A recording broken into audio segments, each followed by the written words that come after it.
Is up, everybody? Welcome back to another live stream coming at you from North Texas. Ladies and gentlemen, by popular request, we are back in the FlyByWire A32NX. It has been, I don't know, probably a month since we flew this airplane last. I think we flew it into Vegas, a memorable flight. I remember flying into Vegas at night in preparation for the Phoenix. We were all waiting for the Phoenix to release. And then the Neo never really got any love. But today, we're going to give it a shot. I haven't flown it since then, since on stream with you. I did do the latest experimental update. I have it updated. I've seen a couple of new features on there. So we're going to take this airplane for a spin as we do some high altitude ops today. Takeoff and landing are both high altitude operations. We're leaving one of the highest airports that I've ever flown into, which sits at about 11,000 feet. We're going to be landing at an airport that's 13,000 feet. Hold on, I gotta text my. See, every time I start the stream.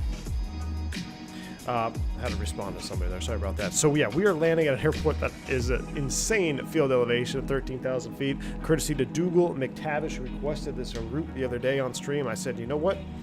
I'm not going to pass that up. Let's keep flying to these airports that are high altitude. So we're going to take the Neo in there today. We're going to see how it handles. Hopefully it has a nice long runway. I haven't even done a test flight. I did load into a custom scenery from the Flight Sim TO down there to just kind of update the scenery a little bit. You'll also notice that we are a little bit darker than real time.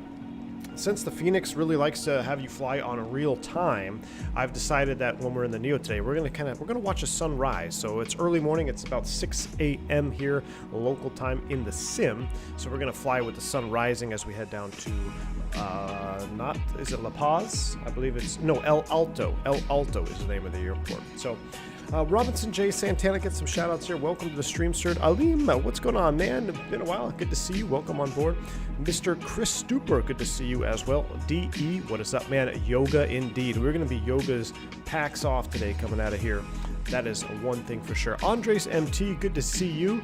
Welcome to the stream. Digital Merc, always a pleasure. Captain Tango, shout out Austin, Texas, represent, man. Good to see you, man.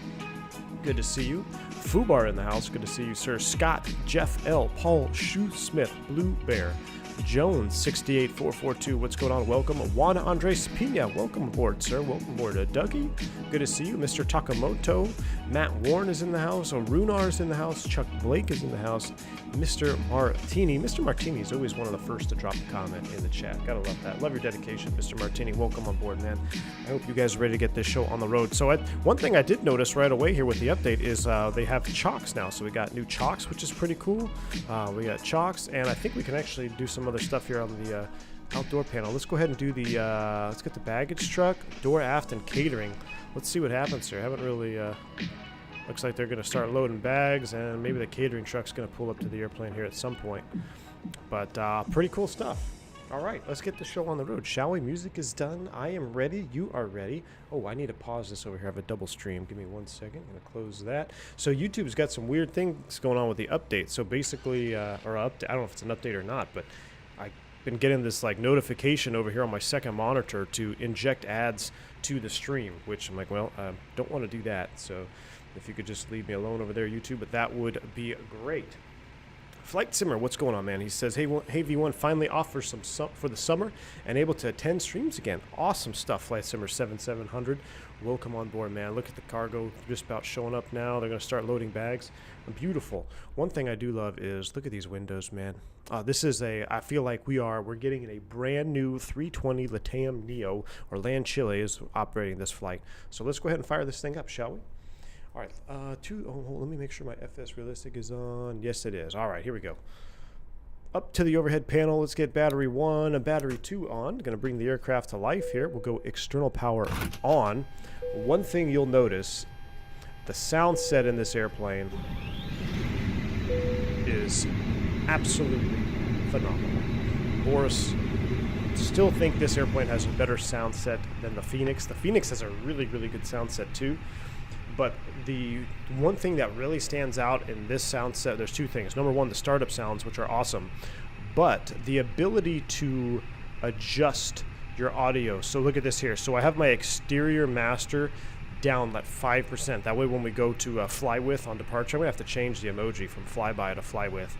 But this is a huge deal for us content creators, you know, flying the airplane. Because if you have your volume set and then you just go to the outside view, I mean, your ears start ringing, and people listening with headphones, it just blows out their eardrums. So yeah, no bueno. But I do love that here with the fly-by-wire. That is an awesome little feature. Let's brighten up our screens. Cold and dark here. We're going to build our nest. It's a very short flight today. It's only about less than an hour en route. So we're gonna take our time on the setup. We're gonna review both the departure and the arrival pretty much at the gate here. You know, we can go ahead and turn the dome light on as we sit here at the gate. Look at that. There we go. That's a nicely lit cockpit. We're building the nest, as we like to call it.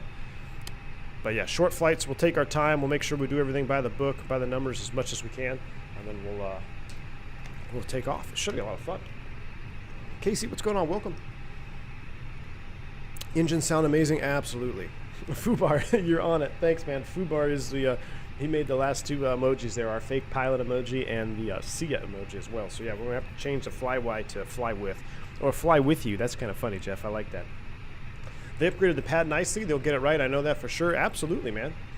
Dougal Matavish is also in the chat, man. Dougal, glad to see you on board, man. I hope you enjoy the stream. This one is for you, my friend. I'm dedicating this stream to the man, the myth, the legend himself, Dougal McTavish, who has been around the community for a very long time, has done wonders for the community, a founder and creator of the Simlings project, which a lot of you probably aren't even familiar with that was anymore, but it was a great program spearheaded by Dougal. Been around the channel since pretty much its inception, so just huge shout out to you, Dougal. Welcome aboard the stream, man. All right, 1, 2, and that's done. Phantom has done the middle. That's good. Let's go up the right-hand side. A little bit different panel situation going on here. That's fine. I'm trying to get used to it. We can't change that. All right, everything else looks good on the overhead. Someone spawned in. Oh, look at that. A TAM, Brazil. Hold on. I just want to look at these engines. Oh my gosh. I cannot wait for the IAEs. Phoenix, please give me some IAE engines, man. Look at those IAEs. Gosh, I cannot wait to have IAEs. Absolutely, Dougal. My pleasure, man. My absolute pleasure. Fly-by-wire startup sounds are the best, top-notch. Milltown 24, 110% agree with you. If you guys have not heard the fly-by-wire startup sounds, you are in for a big treat today. Oh, and one side note before we continue with the rest of our setup here. You guys know I'm going to be supporting the Throttletek cam today. Very, very nice fact is if you bind this Throttletek the way you're supposed to bind it, the way I have bound it, and the way that that is described on I believe on the website, you don't even have to change the profile for the fly-by-wire. The bindings are the same in the Phoenix and the fly-by-wire for everything, 1-to-1. Everything works the same, so you don't have to bind it twice, which is, if you are like me and think the if you're like me and you think the Microsoft binding situation is not very good, then you will be happy to find out that that is the way it is modeled, which is pretty cool. So, all right, let's come down here to the ATSU. Let's go ahead and do an AOC, a knit request, and let's do a knit. Let's see. Boom, that pulled it here. That's us, SPZO to SLLP. We'll go to the init page. We'll do an init request here. Uplink in progress. Look at that, just like our Phoenix that we're accustomed to. I don't remember if this was, I think they used to always do this, but awesome to see that here as well. PTU sound from the cabin view. Oh yeah, Digital Mark, we'll do that too. That gear drop in the fly-by-wire gets me every time. Jeff, you're absolutely right. Absolutely right. Hold on, I swear, guys. I start streaming, I get calls, I get spam calls, my wife starts texting me. I'm sorry. All right, here we go. Let's get back to track here.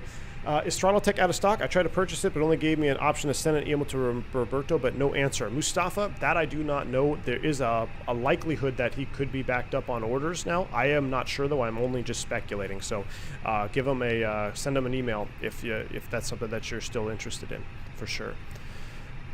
All right, SBZO, there's our taxi. That looks good. And let's go ahead and just check out this flight plan. So we're going to go to the flight plan here. SPZO, we're going to be departing runway 28, no SID, insert, basically straight out to Ilmox. Now, is there no departures out of here? I thought there was a departure procedure. Stand by. Hold the phone. There's a lot of departures. But we might have to do it old school way. Are they VOR? No, there are nav. That's 10. Is there no, maybe there's no hold on. Runway 10. Maybe they don't want you departing 28? Hold the phone.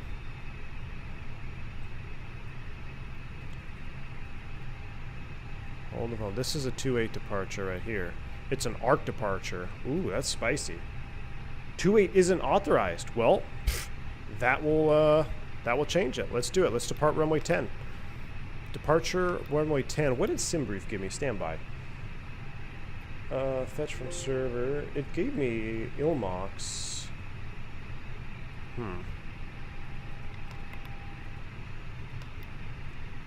Which one did it give me? It gave me Ilmo X-ray. Ooh. Ilmo 3 Fox. What does that look like?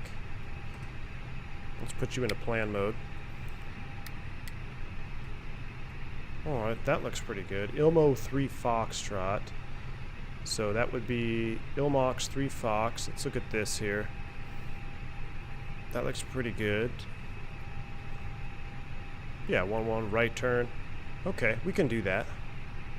We can do that. Alto U Unda, can't quite read that. What does that say? Unda Hulayas. Wow. Anada Huayalas. Interesting. SPHY 114.3. Okay. It's only one way in and out. Okay, that works. So that's the Ilmox. And then let me just see, then we're going to do a little bit of a manipulation here of our flight plan. So if I load up the departure like that, actually that looks perfect. Ilmox and then right to perfect. We'll close that disco. That works good. To JUL, Alaco, and then SLLP. We do have an arrival. Christy, what's going on, man? Welcome. Alaco 1 Alpha. And I believe you can only land one way there as well, right? So we've got a couple of LOCs and an RNAV. Let me look at the charts, because I want to do something that's...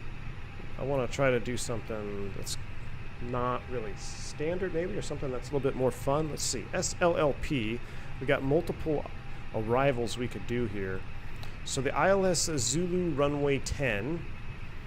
Ooh, this is a full procedure. You got a procedure turn here, basically fly to the VOR, do the procedure turn, come back. Okay, that's all right. We have an ILS Yankee, which coming from our direction. Well, Alaco, we could do this one here. Join a short arc. A short arc. That's a little blah. ILS Victor. That's a little bit more spicy. That's basically fly to the VOR. This would be coming from the north, so it wouldn't really make sense for us to do this one. If you came from the north, hit the VOR, track outbound, intercept an arc. That's a little bit better. RNP X-ray is boring. VOR Zulu is boring. So the most sense would be this one, the ILS Yankee, because we'll do a little bit of an arc and we'll shoot the ILS, and of course I'm going to hand fly it anyway, because why not? So we'll aim for this one here. This is the ILS Yankee 10, and I believe we are on the Alaco 1 Alpha approach. So if we look at the approach, Alaco, okay, I may not even put that in there. Now I forget which chart I pinned. It was the ILS Yankee. So let's load up the ILS. What does it say? Localizer? Maybe loc only? Yankee? We'll load it from this to see Alaco. Insert. Now let's see what we did here on our box. Step through it. Yeah, that's what I thought. So it basically wants you... I don't want to go out to Utcat. I didn't need to put that arrival in there. I shouldn't have done the arrival. Alright, so Alaco, and then basically doubles up. That looks good there. And it has us drawing the arc. Okay. That's what we want to do. So I'm going to get rid of that Alaco double here. I don't know. We'll clear that one. We'll do that. Intercept the loc. Okay, that looks good. That's what we want to do. Let's put your constraint mode on. VOR, VOR. Terrain is in-op. We'll get in-ops in chat. Danny, what's going on, man? It says you want to do the departure that is the 10-3 echo chart. It's an RNP. But for runway 10, this is pretty simple. Just straight out, boom. What's the other one you want to do? 10-3 Echo. Let's just take a look at it. SPZO. We got a short flight, so it's alright. We got time. We're on this one here, which is the 10-2. There is no 10. Oh, that's arrivals. The Truha. Ooh, the Truha. That does look fun. Look at this. The Truha 3 RNP departure takes you all the way out to Ilmox. Interesting.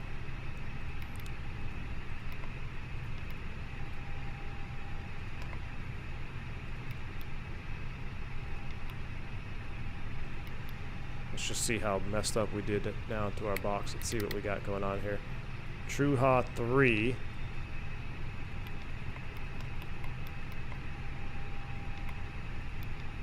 Cool, and we'll just close that. We'll just go from there direct to JUL. Perfect. Done. Everything looks good. Box is loaded. Never done it. All right, cool, Danny. Yeah, we'll load that RNAV out. We'll see what happens here. I don't have any restrictions on the departure, but we'll look at we'll back it up with the chart itself. Secondary, we're not going to do a RadNav. This is something that we probably would have had to load up on the last chart, but not on this one. But what I will do is there, what's that VOR identifier real close here? CZO. I'm going to load up the Cusco VOR in the RadNav page just as a backup. Hard tune that one. CZO 13.8. There we go. Progress. We are SPZO. Put that in the primary spot. Perf data and NIT B. We'll leave it there. Block fuel. We need to do our loading and get that going on right now. FYI, the experimental has a new flight model. In my opinion, it's just amazing. Fly Lilo. Well, thank you, man. I am very anxious to try it. I haven't flown the FlyByWire in months. So, oh, check this out, though. The sun is getting ready to eclipse the hills over there. Beautiful. We've been doing real time, which has pretty much been midday all the time, so it's kind of nice to see. Look at the shadowing here. Like, the sun is peeking through right over here on the mountain. It just shaded inside the valley here. This is too cool, man. Too cool. All right. We've got our box pretty much set up for what we want to do. So let's come back here to the ground services, and first and foremost, let's get our fuel. We're going to do we need 10,000 pounds. We'll take a little bit extra. We'll do 11.3. It's only going to take a couple minutes, so we'll do a real time. We'll start the fueling process. As far as services go, is there a way? Now, this is something I haven't messed with. Is there a way to do boarding per se? Oh wow, we don't want to start messing with that. Air traffic control, that's cool. Nav charts, performance. Jet bridge is already hooked up, but the cabin door is open, so I guess... Oh yeah, I forgot. We jumped in the McDo, that's right. Weight and balance McDo, thank you. Been a while. Alright, here we go. Let's do the operational request and start the boarding process. They are starting to board. Look at that. Thank you, guys. Thank you. A little rusty in the fly-by-wire. Look at that Star Peru. Is that a Q400? Little dash trash sitting there on the ramp. Pretty neat to see that. Dougal says, I haven't flown the FlyByWire since Phoenix Cerise, but it looks really cool now. Dougal, you know what? I'm hopefully maybe you'll see after this stream too. But yeah, I forgot how nice the FlyByWire is to manipulate when you get in the cockpit. Still love the windows here. Very nice windows. You just got to look at it as the Phoenix is your old 320. You know, it's your old beat up 320. The FlyByWire is, you just got a brand new Neo and you're flying it. Still has that new airplane smell. I don't think there's anything wrong with that. So that's the vibes I get when I load this thing up. Wow, let's go ahead and pull all of our weather. That's our departure, arrival, and alternate of SLCB. Do have an alternate filed for this route because it's not really single runway, but the other runway I don't think is would handle us there. So, you know, boarding via FMC? Yeah, we're boarding via the FMC. company massagey. Let's come over here. And I like doing this. Oh, are they linked? I think they are. Yeah, they are linked. Okay. Atsu, receive messages. Let's see what we got here. There's our METARs. All right, so coming out of here, Cusco, we got 070 at 3 knots. NSC 18 minus 11, 1033. 1033 on the meter, which if we change that to freedom units is 3051. Good night. 1033, and we are linked, correct? 3051 on both sides. We'll put the VOR up on the Phantom side. Constraint mode is on. Flight directors. Oh, they are on. We're all aligned already. That's good. No ATC, so let's go ahead and set our top altitude of 330. It's flight, not flight aware, what is it? SimBrief had me going up to 39. I was like, that's a little bit sporty for this short of a flight. Oh yeah, Dougie, I forgot. We can print and tear off. I forgot all about this. That's right, Dougal. Check this out. I'm sure you probably remember from the old streams. I love this feature. Absolutely love this feature. This is so cool. I forgot all about this. Love it. Now that we need to do a printer change simulation. Alright, so we've got our METAR down there. Beautiful, that is done. Let's go ahead and make sure the rest of the box is cleaned up. We've already done our flight plan, that's good. We're doing our weight and balance, we did our ATIS. I think everything is pretty much ready to go. So I'm going to pull up the weight and balance page. We'll keep an eye on it right here as we are loading in real time. We're going to watch the sun come up. Everything else is set on the top. And our fuel is done, so we can check our fuel load. We are balanced and on board, so let's go ahead and get our fuel pumps on. And we'll turn the seatbelt sign on. Listen to those fuel pumps. And we can pretty much wait for the sun to rise. Cabin tour. Jeff L., you know what? Why don't we do a quick little cabin tour since we are at the gate still. Love this TAM over here with IAE engines. Come on. If you like IAE engines, hit the like button in chat for me. I need to know how many of you like IAE engines. Out of 262 people, how many like the IAEs? That just looks... this is no shade on the CFM, but I just think on the Airbus, just particularly that 320 with sharkless and 321 with IAEs are just... I like it on the 319 too, don't get me wrong, but I think you have more of an argument, a 319 with CFMs and a 319 with IAEs. I could see the argument a little bit better there. But 320, 321 IAEs all day, every day. Let's go ahead and hop out. Oh, I think we have to... Do we have to open this? Or do we walk? I think we walk through it, right? No, we can't walk through it.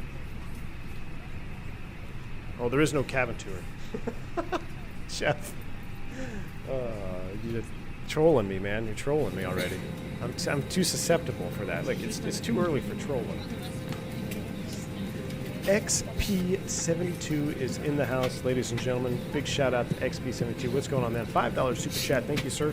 Says, hey, Cap, bring home one of those printers from work. Maintenance won't miss it. XP, dude, I would love to if I could, man. It's actually pretty heavy, believe it or not. If you look at the center pedestal here, when you lift, so you unscrew this knob, and this is a handle right here. You lift this up, and this box pretty much comes out, or it lifts up, and you can change the paper roll and all that. But it's pretty hefty. Honestly, it's pretty hefty. But shout out XP, thank you for the $5 super chat, sir. I believe you're streaming the Phoenix tonight as well. I saw the Jamaican rainbow livery. Looks very iconic. Not going to say it's my favorite livery out there, but it is very creative, and I love seeing it, and I miss seeing it in real life, man. I really, really do. Really like that. So I believe that's what you're flying tonight. I saw the thumbnail. So shout out to XP. Make sure you guys check him out tonight. He'll be in the Phoenix. If you want to do a quick and dirty comparison, I'm in the FlyByWire today. He'll be in the Phoenix tonight. So you can kind of see the differences. But I hope you're staying cool out there, XP.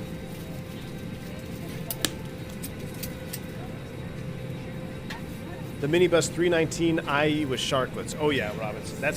That is the way to do it. That's the way to do it. Love the cabin sounds. Looks like boarding has been, or the loading has been completed. They've closed the doors there. We can actually close that aft door. So let's close the door aft. And how are we looking on the boarding? We have 71 of 104. That's all right. Let's check our cabin temperatures here. We'll come over here. Ooh, it's nice and brisk outside. That is beautiful. We'll go ahead and leave the APU off for now. We'll save a little bit of gas. 11.3. Let's well, let's take a quick minute to brief our departure procedure. And we'll talk about...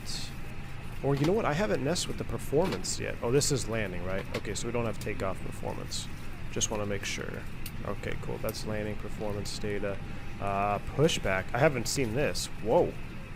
Well, this will be cool. We'll turn this on, and we'll do an actual pushback here. And we've already done fuel. That's good. All right, cool. It's cool to see all these new little features. I'm kind of going through it on stream with you guys here as well. All right, looking at our departure procedure, we are on the Truha, or Truha. I don't know what I'm doing.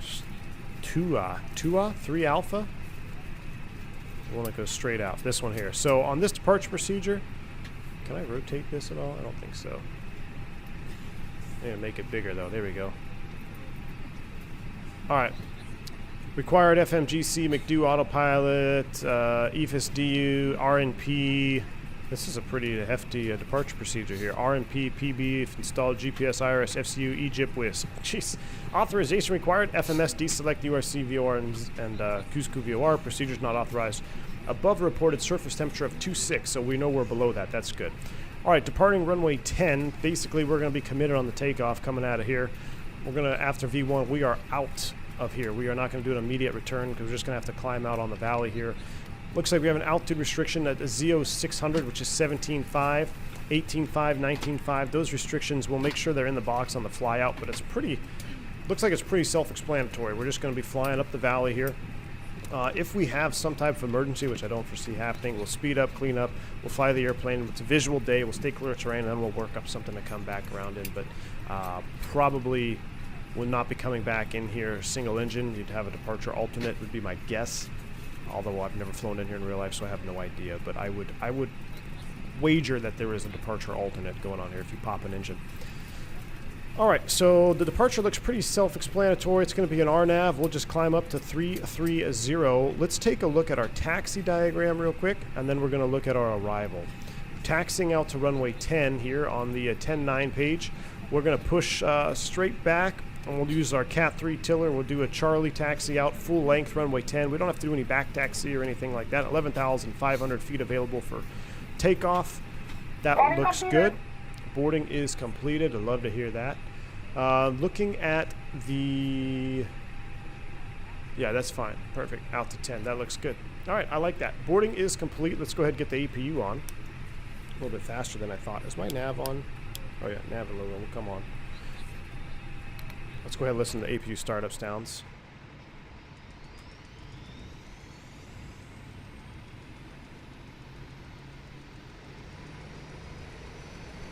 Do a V1 cut just for fun. No, thank you.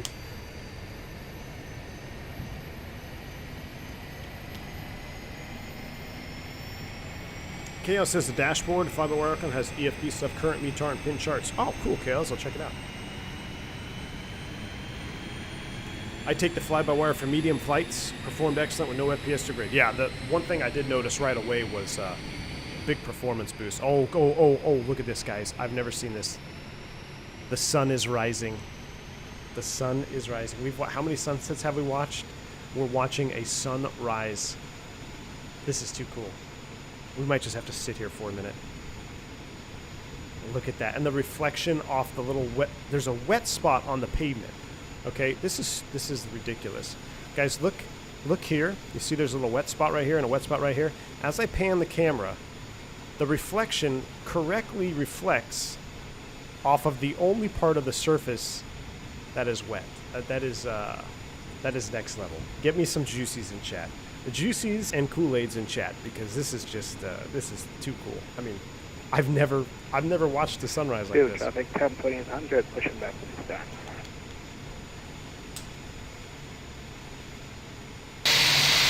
Whoa. Here's.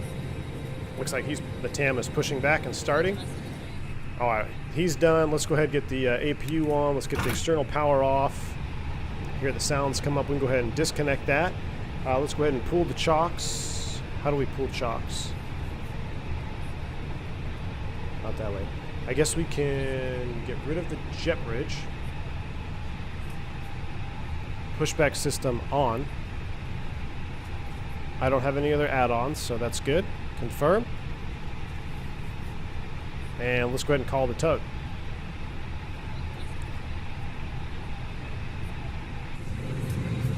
I mean, look at that sun, and listen to the air. See how the air is much more prevalent? And this is what I'm talking about. Little details in the sound set. I can't really help myself but compare the sounds in this airplane to the Phoenix too. So the sounds are definitely more immersive in the fly-by-wire, in my opinion. Like the Phoenix, you don't realize what's missing. Maybe not missing, but maybe what's not emphasized as much as it should be. And then you get in the fly-by-wire and you hear all those key points. I might turn the sim down just a little bit, because I know the Phoenix, when you turn on the packs, you can hear the air come on, but it's much more prevalent in the fly-by-wire, which to me is a little bit more immersive. Init B, thank you. We're going to finish that up, Iron Man. This is why I bring you guys along. All right, Init B page. Let's go ahead and finish that up. Let's do the 0 fuel weight CG, 117.6 and 25 nothing. Our fuel on board is 11,300, so 11.3 is set. We are on Unicom 22.8. Push to talk works. 101 left, extra gas. That looks good. Let's do our perf speeds. We're going to do a flaps 126, 130, and we're going to do a 126 as well. We're going to do 126, 126, 30, Toga with packs off. All right, we're going to definitely need to do the packs off for this departure. Let's take a look at that TAM. And we will push behind the traffic. So where are we at? No. What's the name of this airport? Oh, he's taxiing out. Beautiful. Look at that. Look. Traffic 102800, traffic runway 10 Charlie. Key 6, welcome, dude. Welcome. Oh man, I'll never get back to that. TAM Brazil, that's a nice livery. I like how it says Brazil on the IE engines. I like that. I like that little detail. You know, I could do, you know, white livery, nah.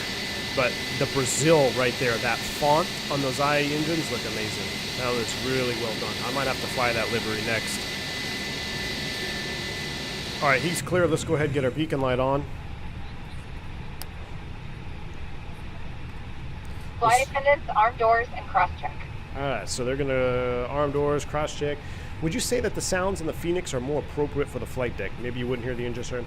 Ryan Schaff, that's a great way to put it. Yes, I almost feels like the sounds are recorded straight out of the flight deck.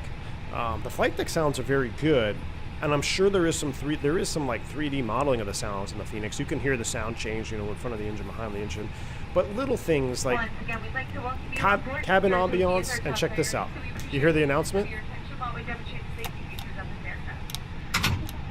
Now she's quiet. Like little details like that, you know, just that adds a lot, I think, to us as simmers, when you can relate to the sounds you hear, because a lot of the simmers that fly these airplanes, what do? We fly as passengers, right? So being able to relate to the sounds we hear as passengers, while maybe not the most realistic thing, helps you with your immersion level, because you're not actually on an airplane, you're sitting at a desk. So I side with the fly-by-wire method of doing sounds. And again, this is absolutely no shade at all to Phoenix. I think it's a great sound set. I think it could be emphasized in some key areas.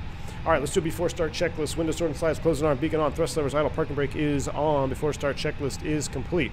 All right, so I'm gonna go ahead and release brakes. I've never used this pushback add-on before, so let me bring up the throttle cam. Brakes are released, and we are going to go straight back. Cabin pressure 4, oxygen mask will drop from overhead. Firmly pull the mask towards you to start. Wish I could make my wife quiet. Place the mask over your nose and mouth, pull your legs, grant around your head, asking for trouble, my friend. Even though the bags are not late, oxygen will be flowing. Be sure to put Flight with Mike, Alto, Bolivia. We haven't even landed there yet. I cannot wait. We'll be passing through the cabin to make sure you're ready for departure. The sim time is about 6:34 a.m. right now. Your key table is stood and I'll send you enough to put away. If you have any questions about the safety? Wow, you're making me nervous. You're making me nervous. Let's do a little bit to the left. I guess it would be, all right, so tail right. I need tail right. little bit of soul plane action going on Hold here. the adjustment main cabin lights for departure. If you need, there's a landing light above your seat. Captain James, thank you, man. Make sure have a safe and comfortable flight. Love the channel, I Thank you for your appreciate you. attention. Might want to increase the speed. Yeah, I'm pushing back nice and slow, man. It's a short flight. We got to enjoy it. Wow, look at this. This is an MI8 over here? I believe that's an MI8, isn't it?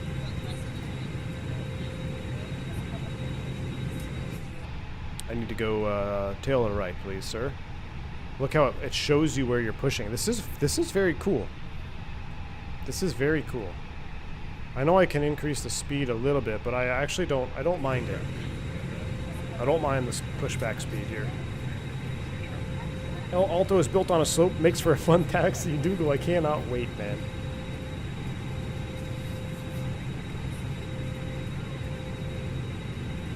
I'm using my earpods to listen to the stream, and the spatial audio of the fly-by-wire have made me look around over my shoulders 3 times already.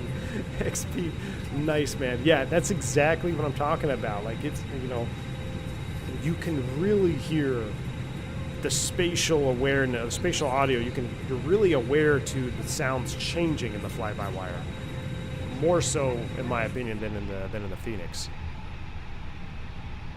All right, let's go ahead. I think we can make this turn from here. Let's check out. Oh yeah, we can do this. Let's go ahead and stop the pushback. All right. Ground to cockpit, push complete, set brakes. Copy, brakes are set. You are clear to disconnect. Show me the pin out front. Thanks for the soul plane push. We'll talk to you next time. All right, so let's go ahead and waiting for tug pin. He's going to do his thing. There goes the tug, and we are going to start engine number 1. So if you guys have not heard these startup sounds, you are in for an absolute treat. The bleed is on. Everything is ready to go. We're getting a pushback symbol from him. I'm going to bring you back over here. I'm going to be quiet. I'm going to let you guys enjoy every ounce of this startup sound. I can't remember if I should do it from here.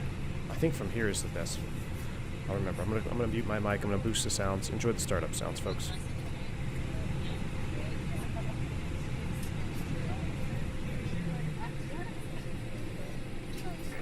Critical traffic, 10-2800, departing runway 10, critical traffic.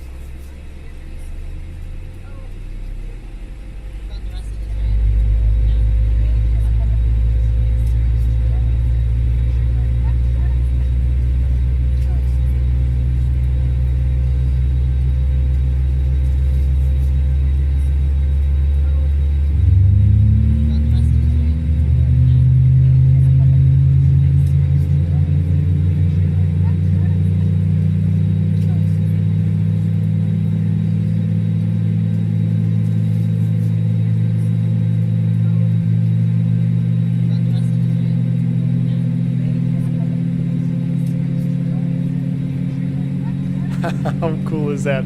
Right on cue when somebody transmitted, I know, right? Look at this 320 tax in by us as well. Listen to the sounds. That is what I'm talking about, guys. That is a proper startup sound. All right, let's go ahead and turn 2. PTU kick over. If you haven't already, just smash the like button for the sound set, please. I can't. This is unbelievable. I agree, Matt Warren. Best sound of any aircraft of any sim. You can hear that reverb. That's the N1 is spinning up at the time as the N2. So like you get a little bit of a harmonic vibration.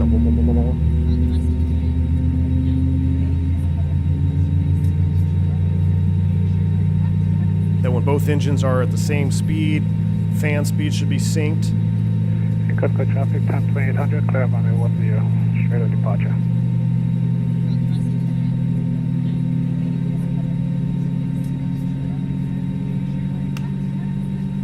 Captain's gonna need 200 likes to take off anyway. Exactly, Alex. We're not taking off until we hit 200 likes. Alright, so he's taxiing by. Oh, look, there goes that TAM. We missed his departure. Sorry, man. But look at that. Screenshot. I'm gonna screenshot. That is just too cool. Alright, we're doing a flaps 1 takeoff. Let's go ahead and extend flaps 1.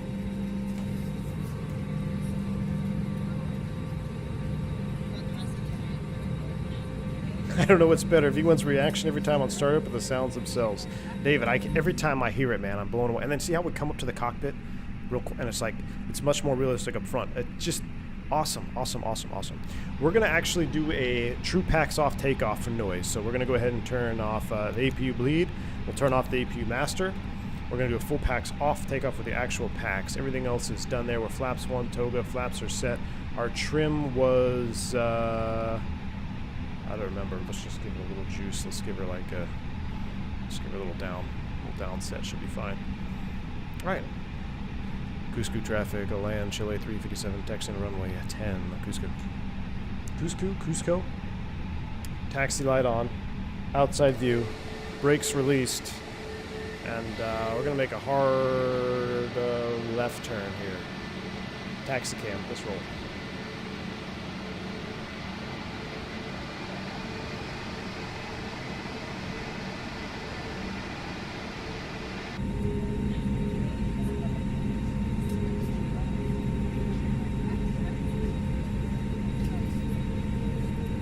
Full over on the tiller, getting that nose wheel all the way over. Remember, nice and slow when you come out of that. Whenever you have full nose wheel over there like that, your airplane can kind of snub out on you. Just got to be real slow as you bring it back out. A little bit of stutter. That happens to me every time I do turns on the ground. I don't know why. Must be a sim setting. Maybe I need a new PC. Couscous traffic. Couscous. All right. The sim brief can be a very big step climb halfway through the flight. It goes 35 to 23. That might be for the arrival.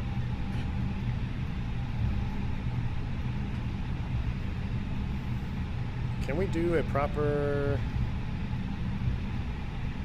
I don't know if it's bound or not. I don't think I bound it. We'll do it up at the hold short line. Traffic Boliviana 246, taxi runway 10.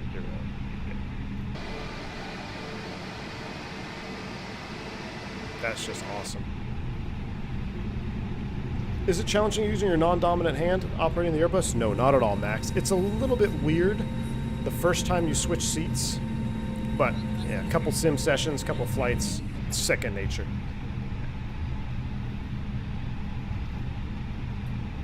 Yeah, Chaos, I do remember having it bound. That's one thing I did not bind. That's on me. I should have bound it. The rudder disconnect does work in the Phoenix. I remember doing it.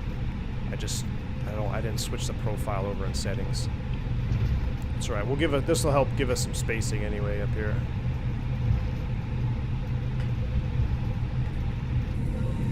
People ask me why I'm in love with Microsoft. Just look at these views, man. Like, look at that. The sun is coming up over the mountaintop. You just can't beat it. You literally cannot beat it. I have not seen a sim this pretty, ever. Should have armed the spoilers earlier. Dry fly, Neo CFM IE, all the above, man. Say bye to the capital of the Incan Empire. Ooh. Rip X-plane. We're gonna need a, yeah. I was gonna say we need an emoji for that, but I don't want to do that. Not yet. Alright, let's go ahead and come around Charlie here. We'll hold short. We'll do all of our checks. That way it gives him some spacing.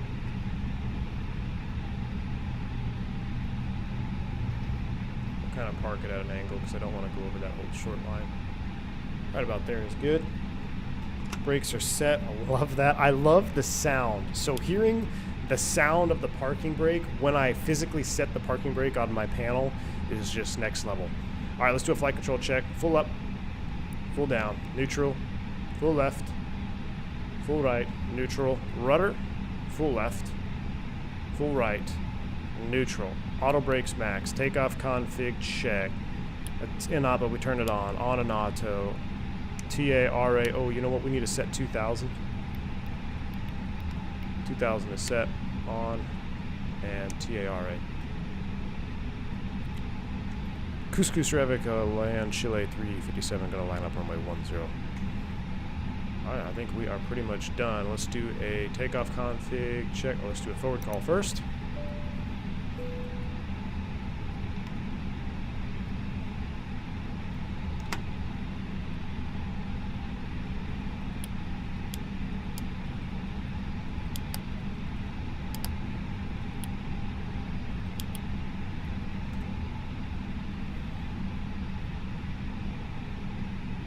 Flight attendants, please prepare for takeoff. Ooh, that sounds like a real fake pilot if I ever heard one. What's the difference between tiller or rudder steering? Why would you shut off rudders? Just curious. James, that's a good question. So, on the ground, the nose wheel can move with the rudder pedals, but it's only a few degrees. I believe it's only like 3 degrees either side of center, 6 degrees, something like that. And for making sharp turns, or, you know, like a 90-degree turn or greater, the tiller is actually much easier to use because you can really move that nose wheel up to 75 degrees left or right of center. Now, as you go down the runway or as speed increases, the nose wheel and the rudder pedal connection becomes less effective. So when you're landing at, say, like 140 knots or rotating 140 knots, when you use the rudder pedals, you're not moving the nose wheel anymore. You're only moving the rudder. Now, that's just, you know, that's why you have this pedal. Well, that's not why, but you also have the pedal disconnect function. So when you're taxiing, when you do a flight control check for the rudders, you don't want to do a full left rudder and have the airplane veer off the taxiway. So if you press the pedal disconnect button, you can check your rudder full left or full right, and the nose wheel linkage is now disconnected from the rudder pedal temporarily while you hold the button down, so you can do a flight control check. So that's a little bit about that. So I think we are pretty much ready to go. We got 400 viewers, 178 likes. I need 200 likes for takeoff. We're going to spool them up 50. If we don't hit 200 likes, I'm not going to turn the packs off, and you're not going to hear full yoga sound. So here we go. I'm going to turn packs off for now. Goose traffic land, Chile 357 departing runway 10. I'm going to spool them up 50. We need 200 likes to get out of here. There it is. Enjoy the takeoff, folks. Nose forward on the stick. Enjoy the sounds. Yoga. Oh, those engines are working, man. Why are we not in Toga? Oh, maybe I didn't reset my calibration. All right, man thrust, SRS, nav, auto thrust is blue. This could be problematic. 100 knots.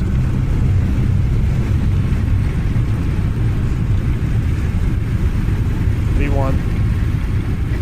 Rotate. Positive rate. Gear up. Navin. Fly with.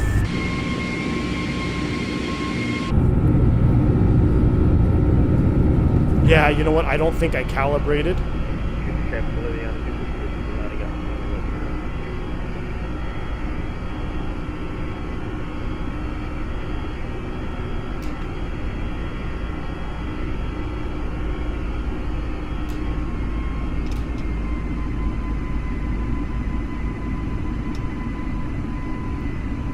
Could potentially be a problem.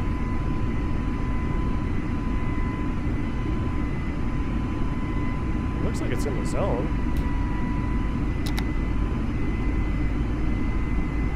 There we go. We got it. We're thrust climb. That's interesting. Go around track.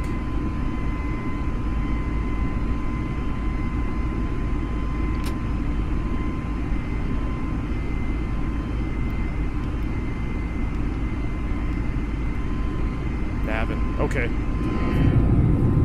Here we go. I'll do a quick calibration in the EFB.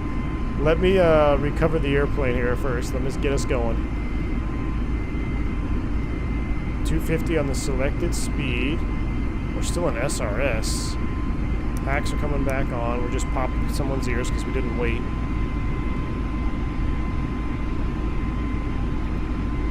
Thrust climb, open climb. Now it's just going to speed up. Alright, there we go. We're back on it.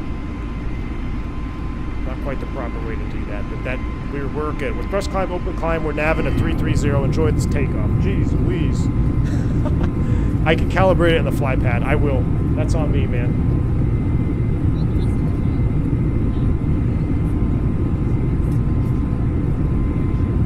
Want to knock my panel out, huh? My bad. Fix that. Let's enjoy the sounds here. Flight computer's a little bit confused since I took off with man thrust. It is 100%. But we're doing okay. We're accelerating. Look how much slower the acceleration is, though. I mean, we're already at 15,000 feet.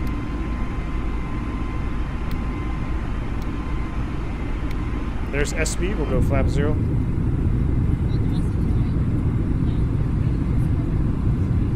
Real fake pilot electricity, exactly. Would that have been an aborted takeoff in real life? Yeah, if you didn't get Toga, well, right away there I would have aborted, you know, before we even started rolling, been a low speed abort. Because that's the first call, right, on your FMA, man Toga or man flex. If you don't see that, something's wrong, just go ahead and abort the takeoff, figure it out, and we'll come back around. I should have aborted, but I'm a real fake pilot, so what do you want from me?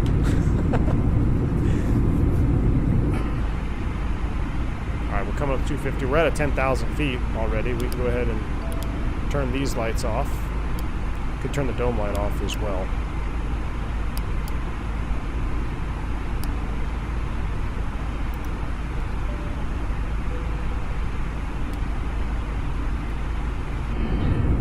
I'm using the latest experimental. I updated it this morning before I turned off.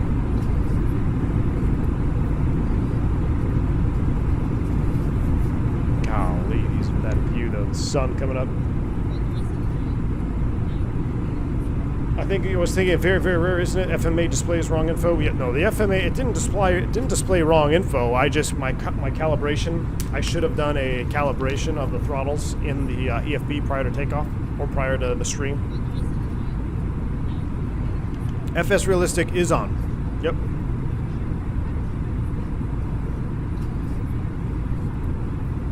I have my custom profile in there. Make it real subtle. Oh, wow, look at that, though. Look at the little wing flex out there. Brand new 320 Neo. Let's go ahead and pull for standard. Standard set once, twice, and 3 times. If I go managed speed, what is it? Yeah, we'll do a managed speed climb out. Let's hop outside. Oh, my.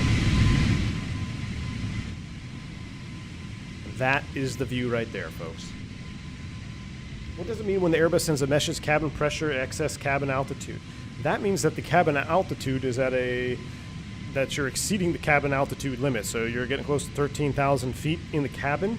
If you were landing in Cusco, that's why that's happening. That's because you didn't press the high altitude elevation button on the overhead. So you want to make sure you turn that on because you have to depressurize and you're sitting at whatever the field elevation was, like 11,000 feet or something like that. I forgot to do that on my last stream, and I got the same ECAM. So that would be my initial guess of why you're getting that. If you're just flying around normally and you're getting that, it's maybe because you didn't turn the packs on. Maybe you did a packs off takeoff, and the cabin is not pressurizing. So there could be a couple different reasons. Rich Man, what's going on, man? A bit late flying Jetta Amsterdam, the old 310. Excellent, Rich Man. Welcome. Wait for El Alto. I cannot wait flying with Mike. I cannot wait. Valley Haze. Yeah, it was 10 for 10 on that Valley Haze down there. Look at these mountains. So I don't know which view to look at. I like that one there, right over the top. Although I do like looking out this side with the sun rising. The terrain is insane here. I'm gonna have to fix my little camera too. Let's knock that off. All right, enjoy the climb out, guys. Give me a 1 second. I'll be right back. I drop something.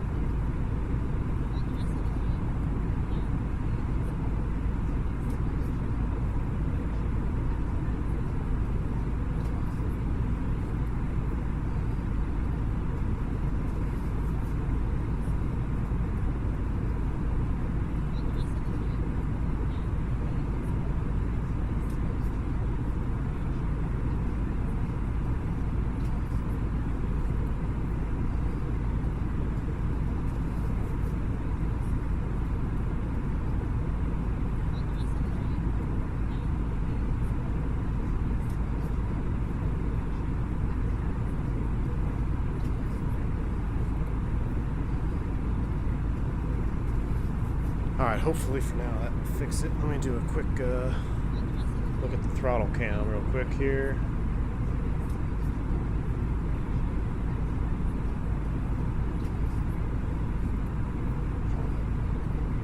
Fix all this so you don't see all these cables here.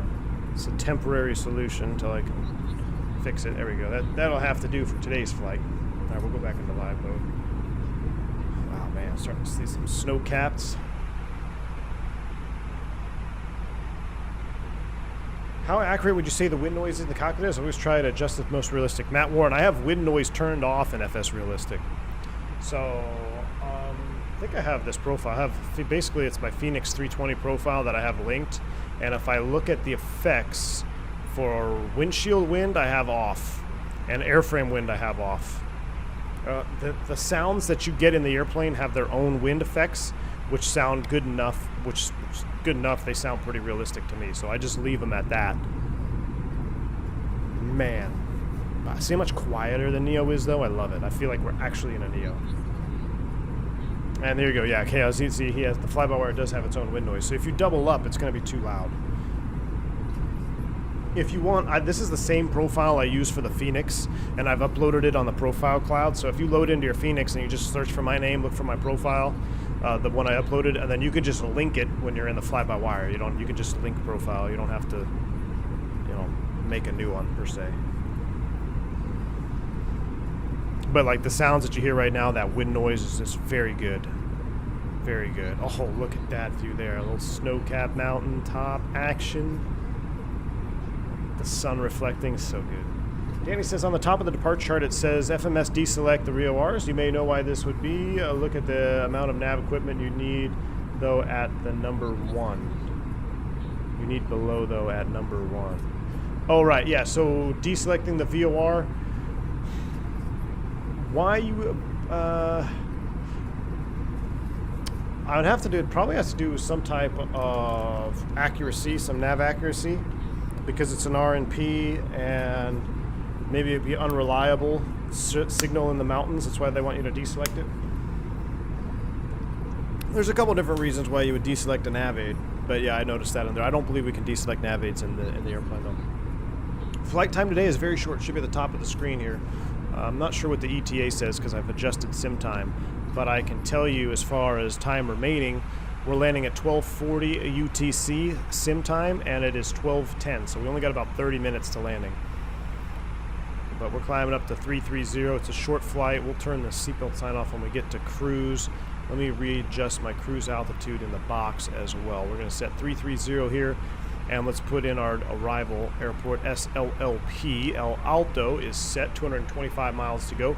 So we're going to have a very short cruise to enjoy, and then it's all business on the way back down as we land at a very, very high altitude airport. I'm about to buy the Tolis 319. Anything to know about differences wise in planes? Flight Factor 320. Flying with Mike, you're going to get a lot better performance in the Tolis. As far as the differences, not really. I mean, you can change. What's really, really nice about the Tolis, though, is you can change your aircraft config. So you can add a SATCOM, you can add sharklets or remove sharklets, you can change engines from the IAEs to the CFMs, and all those options will change a little bit of performance and a little bit how your airplane reacts. So it's cool to see that. I love the fact that Tolis did that. The Tolis 319 is probably my favorite X-plane Airbus. I love the 319 in real life, although I flew one the other day and it was not nice to me. It was just mechanical after mechanical.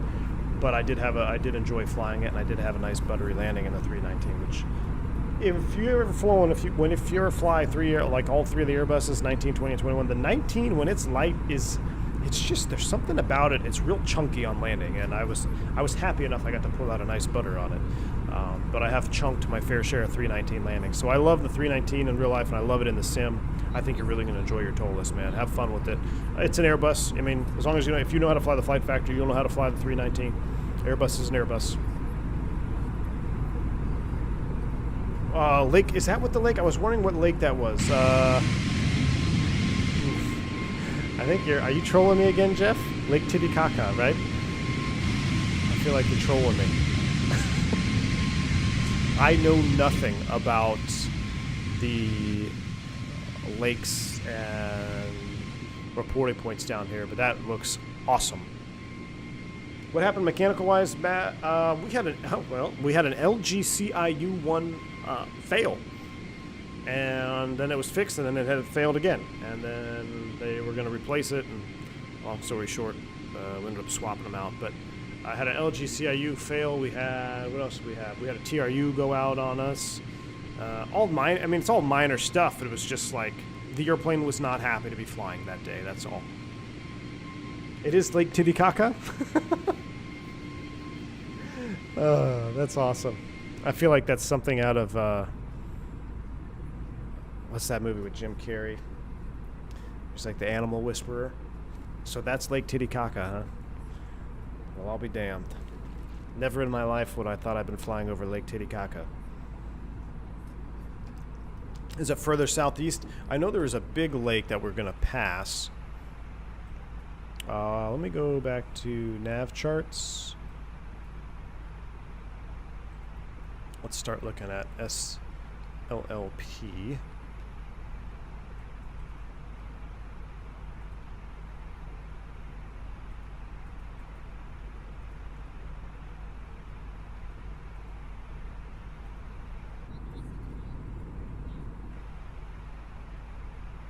The name is correct, but that's not Titicaca. That's the one that's in Bolivia. Ah, okay. Thank you, Jefferson. Appreciate you, man. Ace Ventura. Thank you, Matt. Exactly. Ace Ventura, indeed.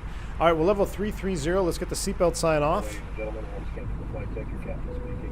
We've just reached our cruising altitude for the flight. As it begins to settle in, I do want to remind you to please keep your feet and elbows clear from the aisle, as the flight attendants will be coming through the cabin with galley cards shortly.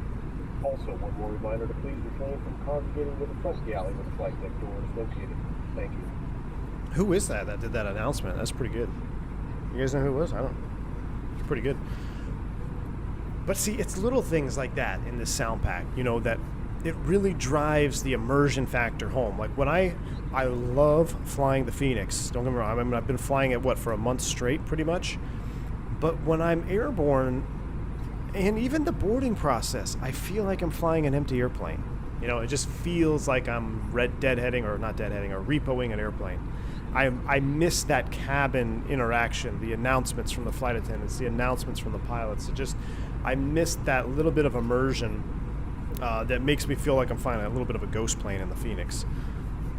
But I mean, sounds are so huge. I mean, you can have the best aircraft out there, and if you have bad sounds, it's just like, eh. And I'm not saying we have bad sounds in the Phoenix. It's these little things I think could really increase the enjoyment I get out of it.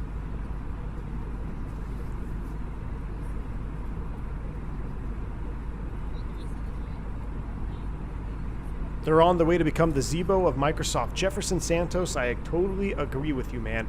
And what's great is I remember the very first time I reviewed this airplane on a video when Microsoft first dropped. You know, I think I even said it'd be great if someone could take this airplane over and make it the Zebo of Microsoft. And it very well is coming that way. I mean, it really is turning into that. So, all right, we got a couple things to look at here. Let's start our prep for the ILS Yankee runway 110 into La Paz, Bolivia. Nice little V1 coffee cup here, by the way. Bank angle check, sugar. If you can, I can't zoom in any further, but that says bank angle check. I forget who made this, but awesome stuff. I love it. It's on the Flight Sim TO. 110.3 is the course, so let's go ahead and set up our box here. We'll do LS push buttons on.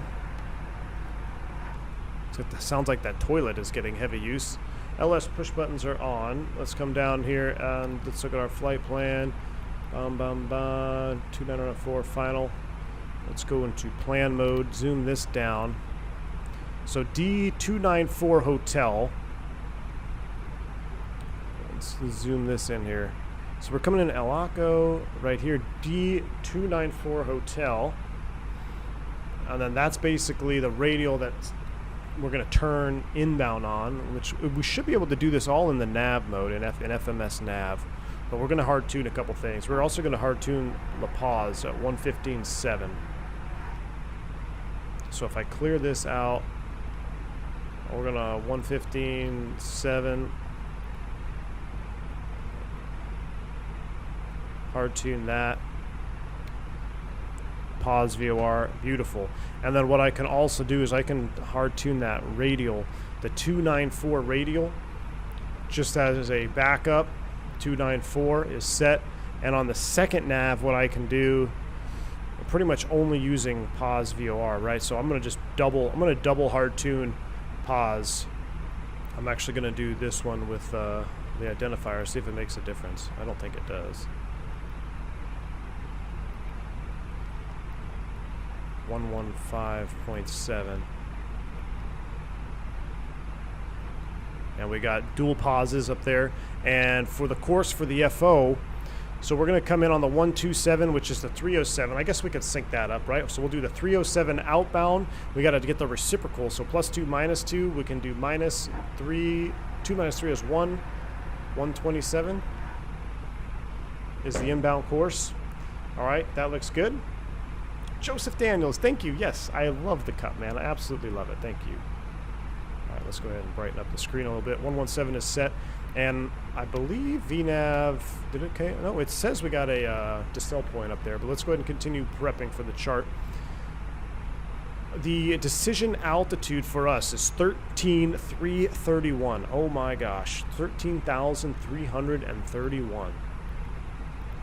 I have never in my life landed up this high. 13,331 feet. All right, and let's look at the METAR here. 190 at 5. Temperature at El Alto is 15, and the QNH is 1040, which we'll just keep it in. These units. That's fine. 1040 is set. All right, we're gonna land in config full. VAP is 125. That looks good. So that is set. We're gonna use manual brakes, full reverse, flaps full. And do I need to put any altitude constraints in there? I don't think so. So why is that one amber? Let's double check. That amber sign there says that there's a restriction that we're not going to meet. So if we click the vertical side, which is the right line select key, on the waypoint that has the amber star, we can see what restriction is not going to be made. So we have altitude here 275 or 270 feet. It's supposed to be at or above 16,000. Whoa, this looks like some FMS2 stuff. Mach start descent. This is some FMS H2 stuff coming in here. All right, so I don't know. It's all right. That's 200 feet. That should be fine. 15,370. What if we make it a hard altitude of 16,000? There we go. Made it a hard altitude of 16,000 feet. We're going to back up our VNAV with mental math as well. So if we want to cross, that's going to be our first constraint, right? So let's back up with mental math. So D294 Hotel, we want to cross it at 16,000 feet. So if I go to the progress page, is it in here? It'd be interesting. It is. It's 136 miles away. So let's do a little mental math backup here. This is something I highly recommend everybody getting in the habit of doing, even if you're not flying, or even if you are flying an aircraft that is capable with VNAV. It's always good to be double checking the airplane and making sure that it is indeed calculating correctly. And if you fly other airplanes like the BAE 146 or something that doesn't have VNAV, you're going to want to do this as well. So we need to be at 16,000 feet. So this is how we properly calculate this 3-to-1 rule. So we're at 33,000 feet. We're going to take that. So I'm just going to take the first two digits. We're at 33, and we want to be at 16,000 feet at that waypoint, right? So I'm going to take 33 minus 16, which is the altitude I want to be at. That is 17. Okay, so I'm going to take 17, and I'm going to multiply it by 3. 17 times 3 is 51. So at 51 miles from Delta 294 Hotel, on a 3-degree path, theoretically, I could make it down. Now, I'm going to give myself a little bit of a buffer. I'm going to say, let's just do 60 miles, right? Because we're coming into a very high altitude airport. We're going to have high density altitude. We've got a high true airspeed. Things are going to happen very fast. So there's nothing wrong with configuring a little bit early, getting down a little bit early on your descent, unless, of course, there is a constraint or something that you need to make. But these are things that you always want to keep in mind, right? So at 51 miles or 60 miles, I want to be starting down to 16,000. To help remind myself, I'm going to set 16,000 feet here in the altitude window. 16 is set for now, and we're going to keep track on this distance to that waypoint that we want to cross at. That is the first vertical constraint coming down the approach here. So, because we're not on the actual arrival, so we're going to just El Laco, We want to make sure we cross at 16,000 feet there. We've got our rad navs tuned, so if I show you my VOR, Rose VOR, you can see 294 is selected. And if I look at the FO side, he has that inbound radial selected. So we're pretty much tracking that 127. You see how his CDI is centered? The CDI, or course deviation indicator, that is the center part here to this needle. So when this needle is together, this is an HSI, this is the CDI needle. This is the course deviation indicator. This is will deviate left or right, of course. You could see from course 294, I am well left of it. From course 127, we are pretty much on it. We're just a little bit left of course. But that would make sense since we're basically tracking inbound on this heading, and then we're going to join the arc and make a right turn. All this course is right here is just a backup to know I should be turning inbound to join the final approach course. So we've got the rad nav backed up as well. We would have terrain on if we had terrain functioning, but we don't. Wow, look at the reflection off the lake. Are you kidding me? I'm going to just take a moment because this looks too real. This is real life right here. Can I just get a moment of silence for X-Plane 11?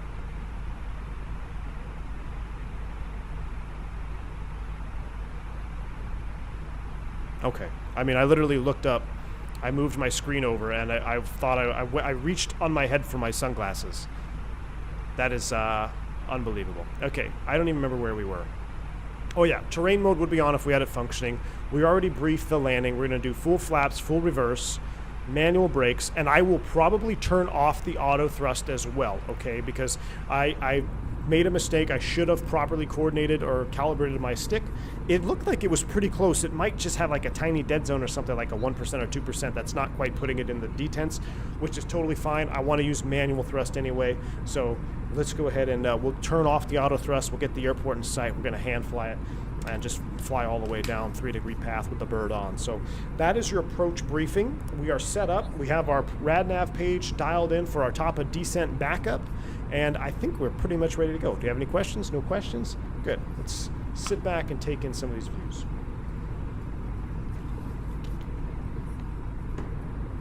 Dougal McTavish requested this route just to hear V1 say Titicaca.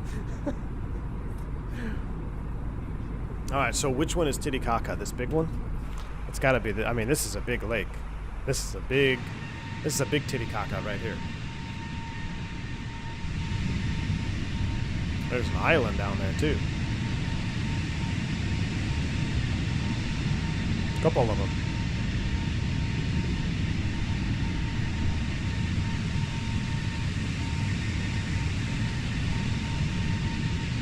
Oh, hold on. I'm gonna get the shot right there. That is the shot. Bring down the volume a little bit. Oh, not all the way. Right about there. And let's see if we can enjoy a little bit of music here.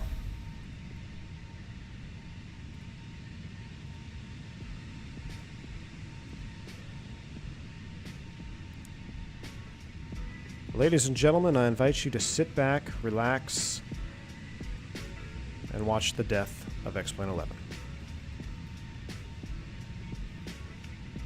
Don't forget the seatbelt sign. I won't. We're going to turn it back on. Lots of UFO sightings at Titicaca. Interesting. It's the largest lake in South America. Wow. Did not know that. I bet there's some good fishing in it. Has anybody in the chat fished on Lake Titicaca? Is FS realistic really worth it? It seems that a lot of the settings within are not so realistic. Do you use head tracker or recommend using one? Jonathan, great question. Yes. So FS realistic, I loved it on X-Plane 11. I think, in my personal opinion, I think it is... Let me, before I say if it's worth the price or not, because that ultimately comes down to the buyer. If you fly mostly airline aircraft, like you rarely ever touch a GA airplane, I don't think you're going to get your money's worth from it. Because, and I've said this before, in the airplane, in airliners and stuff, the airplanes don't really shake. Short of moderate turbulence, touchdown, or some type of engine failure, or mechanical failure, or structural failure that causes a vibration, the airplane doesn't really vibrate. Okay, everything is pretty much smooth. Any movement that you get is going to be, you're moving with the airplane, right? So you really don't see that movement away. I don't know. it looks less realistic when you have FS Realistic on. Now, having said that, if you fly GA airplanes, any sort of prop, turboprop, piston, helicopter, you are probably going to absolutely love FS Realistic. It adds a great deal of immersion to that. When you start up an airplane, you get that vibration and the panel starts, the engine is struggling to turn over, when your props are out of sync, when you're adding power, when you're coming back from like a low power and you're really getting those props up and the engines move and they're kind of out of sync and the dashboard shakes. Very, very realistic, and I absolutely love it for GA flying. So for me, I personally am happy with my purchase, but if you only fly airliner stuff, you may not be as happy. But that's just my personal opinion. Now, if you do have it, because you're going to fly a GA aircraft, I highly recommend checking out my profile I have for the Airbus. If you just go to the profile cloud, I made a realistic profile for the Phoenix, added some couple things in there, wheel brake sounds, touchdown effect, and all that stuff. And if anything, you can use that as a starting point. I don't like artificial wind noise. I don't like artificial sneezing and all that stuff. So I've kind of muted all that. But at the very least, you could use that profile and then go back and add what you want, kind of tweak it however you want to do it. But that's what I use for the Phoenix and the Airbus. That's what I'm using right now. But GA flying, absolutely, I love it. It's great. And I've actually made a profile for the 310. I've been tweaking on it. Love it for the 310. So that's just kind of my opinion on the FS Realistic. Now, as far as head tracker, yes, I love Track IR. I've used Track IR forever. Used it in DCS. Used it in FSX. I use it in the sim. I don't really use it when I'm streaming too much unless the airport I'm flying to really is going to require it. So we're approaching 64 miles. So unless I'm flying to an airport that's got a real curve segment and I'm going to be hand flying it, then I'll turn on Track IR. But the reason I don't like streaming with it is because every time I look at my monitor to read something, if I don't pause it, then the camera keeps moving left and right, and I think it's kind of hard on the viewer's eyes. So shout out to Captain Canada, who uses it almost every stream, and he always remembers to pause it. So like he's got that pause button down. Like he's really good with the camera doesn't move very much. But me, I just forget that it's on, and I'm looking all over the place, and you guys are just looking at the screen going back and forth. It's kind of crazy. So. But if you're going to use it for yourself, yeah, I like Track IR. I've had no experience with Toga Eye Tracker. Some people love it. I personally have no experience with it, so I can't really comment on it. Which is smoother, FlyByWire or Phoenix? FlyByWire, definitely, Mustafa. FlyByWire. All right, we are 58 miles from that waypoint. Let's go ahead and start down, shall we? And we did it on a 3-degree path, right? So here's something real cool. In the Airbus, we can do a 3-degree path. So I'm going to go track FPA. I'm going to go 3 degrees down. This is not typically how you do it, but we're not operating in an ATC environment or anything, so I'm going to set FPA 3 down, and we're going to start on down. Oh, that is beautiful. Q8 has a review on both. There you go. Don't take my word for it. Listen to Rand Cooley. Go check out Q8 Pilot's review on both. That gentleman will never steer you wrong. I can vouch for that. Ghost Dragon, yes, flights, my FS Realistic settings are available to download on the app. It's just anybody can upload. Just go to the settings profile page in FS Realistic, and then you go to Profile Cloud, and you can just search for V1 Sim. Matt Warren, I know you have a big 4th of July cookout coming up, but what would be super cool 4th of July flight in your home state of Texas? Matt Warren, indeed. I'm still recovering from the Costco trip yesterday. Wife and I, we went to Costco, and I am still recovering mentally and financially from that trip. But yeah, we're having a huge cookout. We got some family coming in town. I don't know if I will stream on the 4th. I doubt it. But here's the thing. I won't rule it out, Matt. I won't rule it out. I doubt it, but we'll see. Probably won't be streaming. I'd like to stream at least one more time this week. Maybe, heck, maybe even tomorrow. Oh, you know what? Tomorrow. We're going to stream tomorrow. We are streaming tomorrow. We're going to continue on from here tomorrow. Not quite sure where we're going to go, but we are going to be streaming from here. So I will be back tomorrow, and then I will have to just see what happens after that. I'm not quite sure what I've got set up.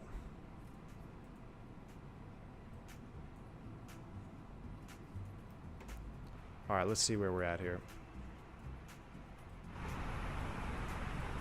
All right, it's time for all business.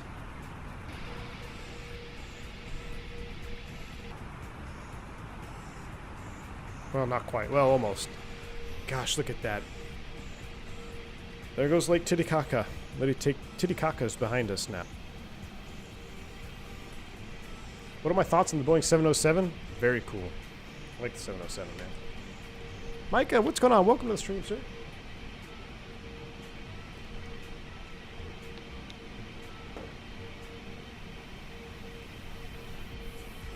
How much do you refresh your knowledge of meteorology? I know there's a lot to learn as a pilot. I think once you learn... Well, here's the thing, Steve. Once you learn it all, and then the more you use it, it's just ingrained in your memory, right? So I have a pretty good handle on meteorology. I wouldn't be able to just go draw an isobar map. I used to do that in school, but I couldn't do that for you. But as far as practical weather knowledge, I think I'm pretty solid. And the only reason is because I use it all the time, right? I use it every day when I'm flying in real life or whatnot. So almost every day anyway. But that's, you know, if you don't use it, you're gonna lose it. All right, we're coming down, and I'm gonna go ahead. Oh, we have an 18-knot tailwind. Let's go ahead and pick up our. Well, I think we're looking good. Let's double check our mass. So out of at 25 to 16, that's gonna be 10, 30, 33 miles. So we are a little bit behind on our descent. So let's go ahead and increase our FPA about 3.5.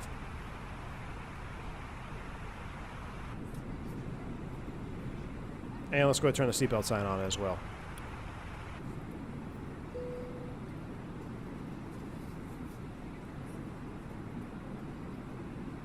GA stream coming soon? Oh yeah, Richland, it's gonna be. I got to soon.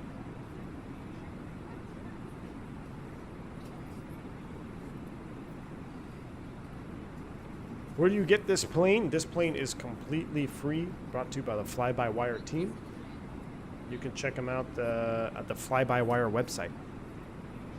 You'll get a downloader, installer, and everything. Very simple. But yeah, this plane is completely free. And it is very good. Alright, I'm going to get the flight recorder ready. Flight recorder is up. I know you can't add them until next stream, but your requested icons are already in DM. Fubar, thank you, sir. Let me just take a peek at that on my phone. Let me log in on my phone here.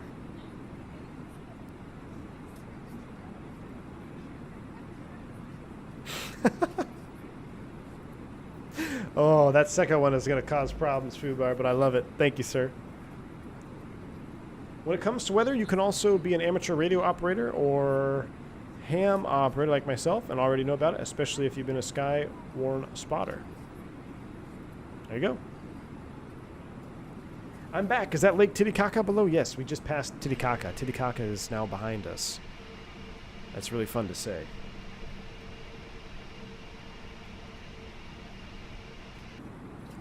All right. Brown trout, lake trout, and rainbow trout in Lake Titicaca. You fly all by. Scott, I am down 100%, my friend. Let's go. We are getting way behind on this. Let's go open descent. Spoid brake. Throttle cam. Thrust throttle, open descent. Let's go back into regular nav mode.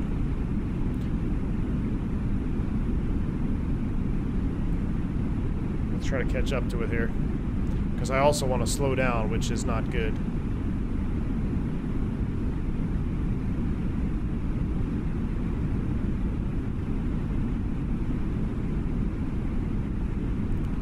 We'll go ahead and set our altitude of, what was it, 30, it was 10, what did I put in the box, 1040 on the QNH. That's going to hurt us, look at that, 1040 on the QNH, that really hurt our descent. I'm going to go select speed as well, I'm just going to hold 270 here.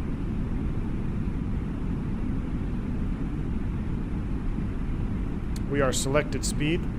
Let's activate and confirm the approach phase.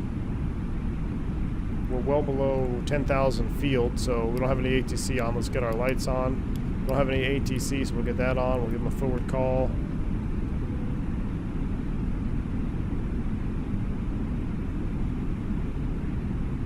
we're going to be high and fast. There's the airport.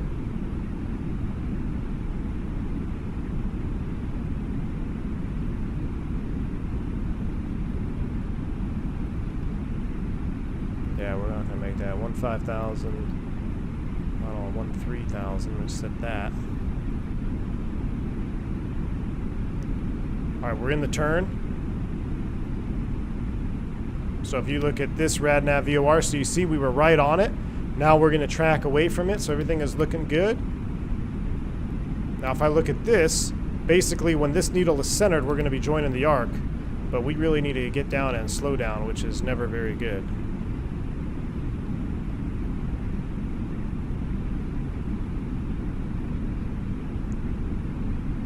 Jeez. 2,500. Whoever recommended this approach, Dougal, I got caught sleeping. Let's go gear down. Let's go autopilot off.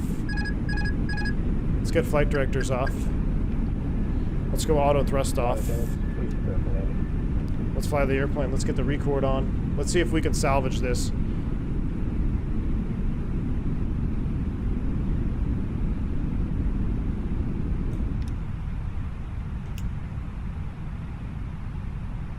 Let's see if we can salvage this one, folks. And let's go bird mode on.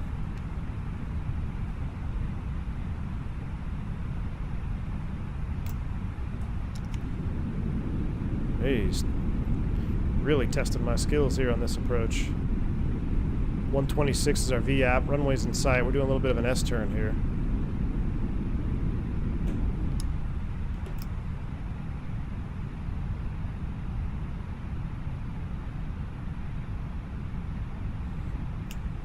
Man alive. Jeez, bank ankle check. Dougal, you got me on this one. That approach just came out of nowhere. We're over there looking at Lake Titicaca. We should have been paying attention to our DSET and everything going on, our winds. We just came rocking in here. All right, I could see the runway. We're going to be semi-stable. We salvaged it. Thank goodness we don't have any ATC on, or that would have been interesting. All right, let's go ahead and get her back on. The localizer's alive, slope's alive, a tad high. We're coming down on it, though. I could see we're 4 reds outside, so I wonder if this is going to be another interesting glide slope situation, but we'll see what happens. All right, there is our VAP speed. Let's go ahead and get some power in there, please. Power, power, power, power. Anytime now, engines. Anytime now, leaps. Thank you, leaps. Should have had Pratt & Whitney's. El Alto traffic, land Chile 357 on final runway 10, El Alto.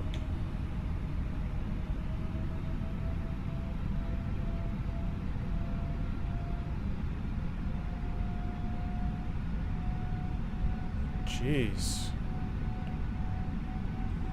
Can't get any power in here. Come on, baby.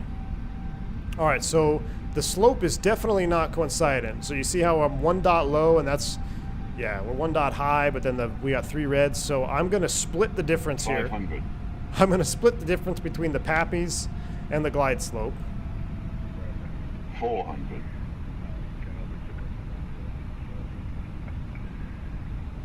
This looks about right. 100 above.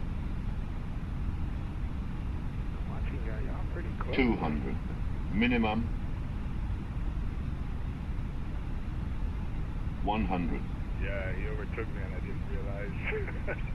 50, 40, 30, 20, 10, 5. Float, jeez. Spoilers. Reverse screen. D-cell. Man, that thing, she just, I could tell she did not want to slow down.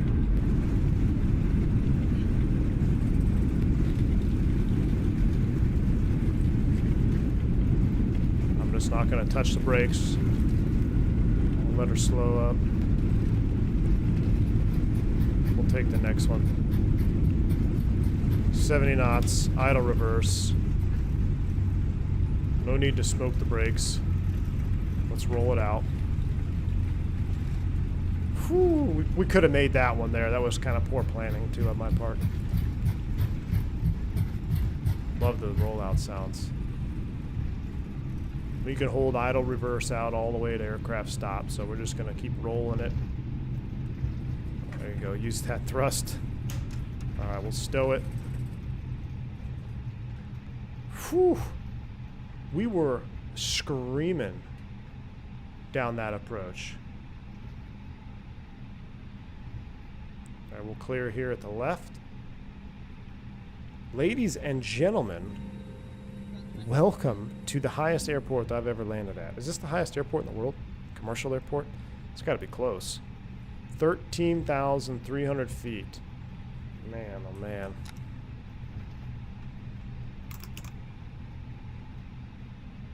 There's that tan.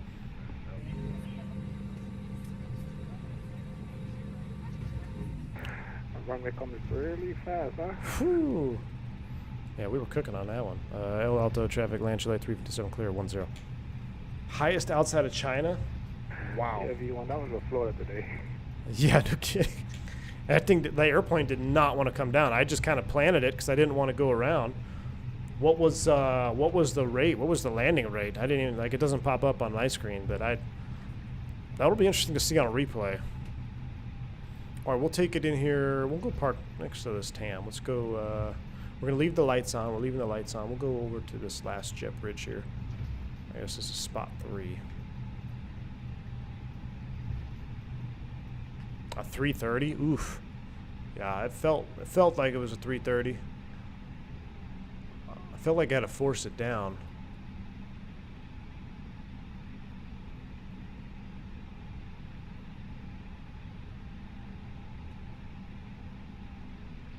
Oh yeah. Now also traffic, Boliviana 246, final runway 10. Boliviana. 10 for 10 on the lineup. Our lights are on for replay, so. Rams fan, what's going on, man? Welcome. Boop. That was a good one. Brakes are set. We're going to leave the engines on. Somebody is landing right now, right? So. Oh, somebody just landed. Anybody on final? Let's run over there, watch this guy's landing, then we'll watch our landing. Let's speed up the drone cam a little bit. About a 200 or so. How far out are you, my friend? I don't see anybody out there yet. Oh yeah, he's there. He's coming. Wow, look at the slope. Oh, we're landing uphill too. Microsoft just released. It's just taxi was just on bricks, just like you're climbing a step. I don't see anybody out there really. All right, we'll watch the. Let's watch our replay. Look at that slope though. So if I come over here to the runway, I mean that's crazy. See the altitude. See how that's like getting closer to the camera. So I'm not touching the altitude at all on the drone cam. That's nuts. That is a good amount of slope on that thing. All right, let's watch the replay. Let's watch the replay. We'll go back here. Let's reconfigure for flaps full. It slopes sideways too. That might have had a factor to do with how hard it was. But I felt like it was. It was chunky. Like if I would have kept flaring, it would have kept floating. 200-foot difference? Wow.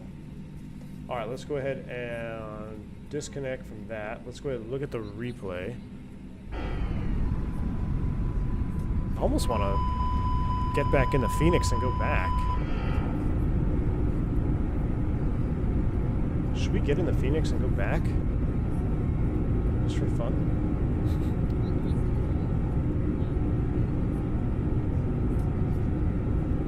Trying to get the engine sound down a little bit. All right, let's go back into replay cam here.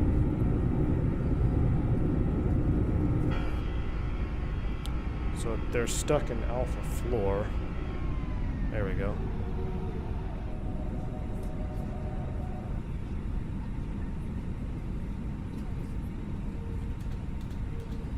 I mean, that was a really short flight. I didn't realize how short that was. But then you'll be able to really hear the difference in sounds too. Oh, that's nice though. All right, so let's analyze this landing. Let's see what we did here. I really felt behind on that approach yet again. We were a little bit fast. We're a lot of bit fast. Our VNAV planning was off on my part. Takeoff performance on the CFM this high though. Jonathan, well, that's kind of what I'm wondering too. Like, taking off out of here is going to be very interesting in the Phoenix. It'd be very, very interesting with the CFM. I'm pretty sure the Neo would do better up here. I don't know, 13,000? Let's do a Phoenix leg? Well, I don't even know why I send a poll in chat, because basically everybody wants to watch it. Alright. I guess we'll turn around the Phoenix. It's still early. It's only 1:30. Jeez. Alright, let's see how we did here. We're going to flip it around to the Phoenix. But overall, I mean, I really enjoyed this flight in the fly-by-wire. I really did. There was nothing glaring that went wrong that I didn't like. I like having the option to have a Neo and our Classic. I really like it. I mean, people want to pit these two airplanes against each other, but you have two different airplanes. Alright, so a little bit of a stutter. Oh yeah, that was every bit of 330, I think. Nice centerline control, not bad. Let's go back a little bit. I just kind of like, almost like I had a stutter too. Landing into that slope. I'll have to redeem myself in the Phoenix back in Cusco.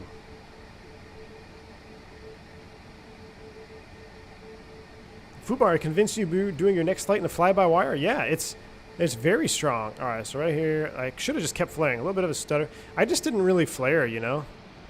I guess I was afraid. Where did we touch down at? Ooh, I like that touchdown effect. That's, you know, I was afraid. Look at this touchdown zone. I was really cooking in over the numbers. She wasn't coming down. And at this point right here, okay, so this is something you gotta take home. When you're looking out the window, this is what you see. You have one stripe left of the touchdown zone. Sometimes this happens in real life. I'm not gonna lie, sometimes this happens in real life too. So you're looking at, okay, I can either put it down or miss the touchdown zone and go around. So at this point, you just say, okay, I'm going to put it down. And you don't nose forward. You never nose forward, but you can release just a little bit of back pressure on the stick, and then it's going to come down. So interesting to see our descent rate. Yeah, look how, was our speed really that low? No way. All right, let's see. So it's either pull back a little bit more and miss the touchdown zone, or just let it come down and make the touchdown zone. I'd be lying to you if I never did that in real life. I have done it in real life. I've seen it before. So, it is what it is. This is all FS realistic. That little bit of vibration there, I love that. That's what I have. All right, though. Overall, I think that was great. The sounds, 10 for 10. That stutter might have messed me up a tad. It might have been. Yeah, David, definitely. It was definitely the stutter. Definitely the stutter.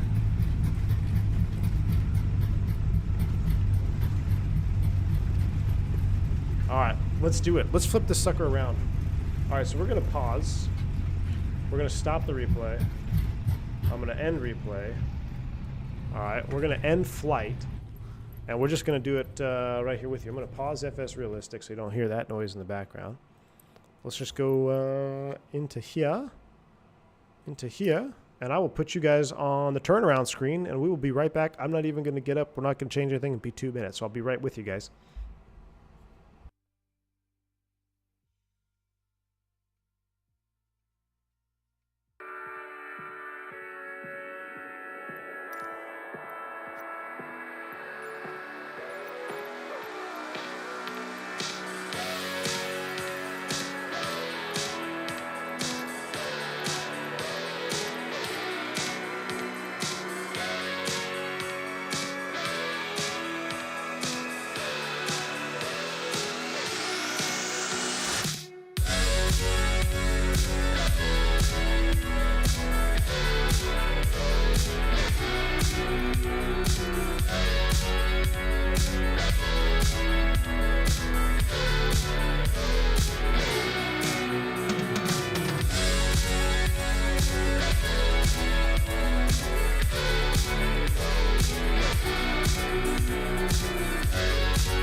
Okay, so I went to load into the Phoenix, and I think the app hung. So let's go ahead and just end this real quick. I don't know what was going on with that. Have you guys seen that before? I normally always launch the Phoenix app before I launch the sim, but it seems definitely like it's hung. So I'm going to just go to Task Manager, and let's kill the Phoenix app, which it's dead. So now let me launch it by itself.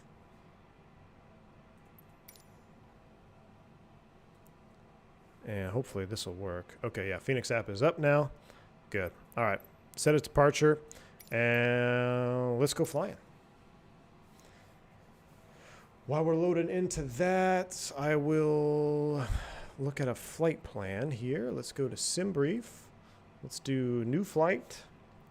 We'll just keep the same call sign. I changed livery, but there's no ATC on, so it doesn't really matter.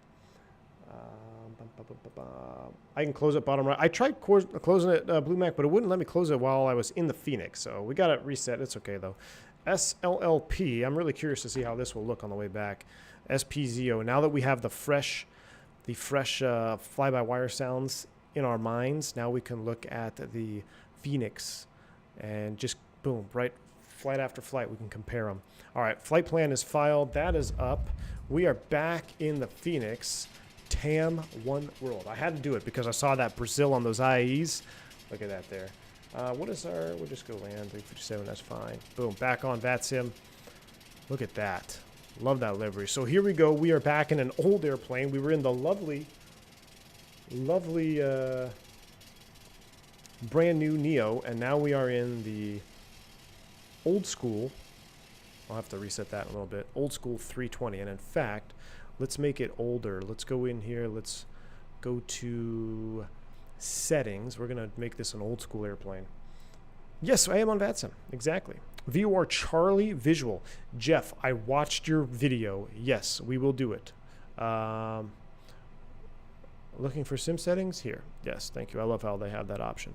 So what we're going to do indeed is we're going to do the VOR Charlie. I'm going to see if I can do it. Do we need cabin lights and units? Here we go. Meters to feet.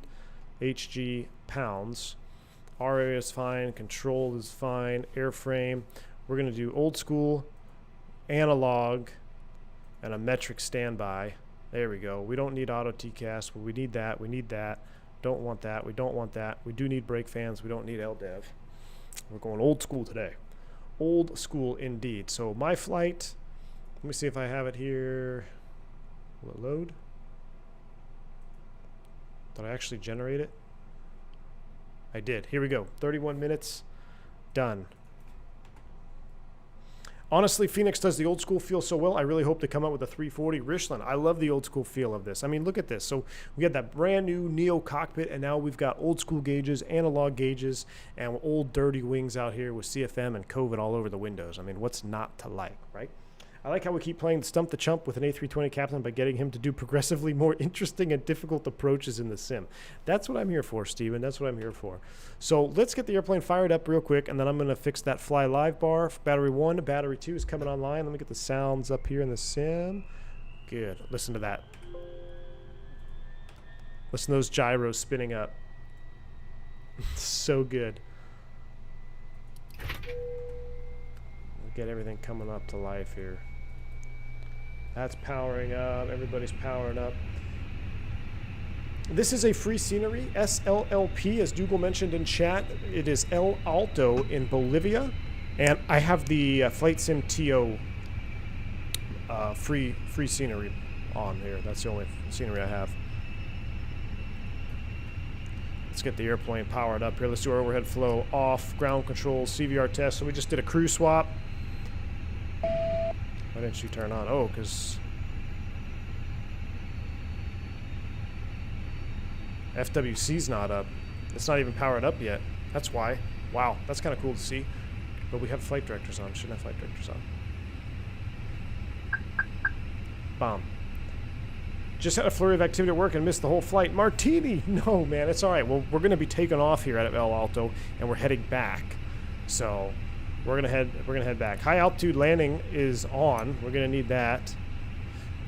Would we have that on for departure though? I don't think so. Although high alt set. I don't know if you need it for departure. I'll just leave it off. Let's go ground control on. Why isn't my ground control quarter coming on? 1, 2, and 3. Let's go status. We'll come back. Time to alignment 6. That looks good. And let's go ATSU. Let's get our flight plan in here. I wish we could have the cockpit of the Phoenix with the sound pack of the fly-by-wire. Man, I wish, yeah, it would be a good combination.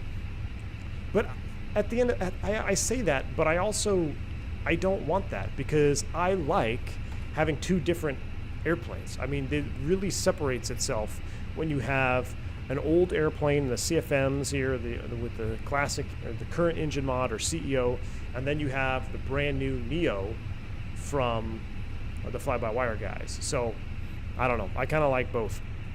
I like having both. Let's go to ground services here. I'm sorry, weight and balance. 100. Oh my gosh, 141 planned and tanks. We need to start the loading process now. Real time. We always do real time. I'm going to start the loading process now. Why wouldn't my ground control come on? What am I missing?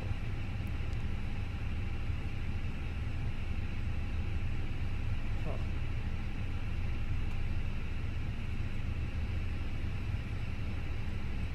What's the status page? Smoke detect fault.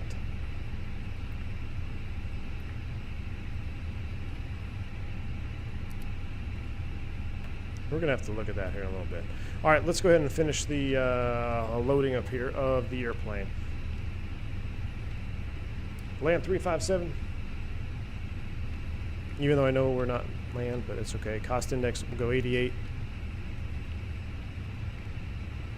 What did SimBrief tell us for our cruise altitude? I don't think we're gonna go all the way up there if it did the same thing as it did before. It's got us cruising at... You know what, we'll just go at 3-4. That was good. 34 is set. Now this is something we do have to look at, is departures. So, let's come over here, let's pull out our JEPs. This could be very interesting. New V1 channel, ops, shorter legs, 2 flights, 1 in the Phoenix and 1 in the fly-by-wire. Huh, I like that. Yeah, I like when it's a short leg like that, I mean, shoot. Let's turn around, turn and burn, man. We're doing a turn and burn here. All right, let me look at the departure procedures. Is there a specific runway they like when you depart here?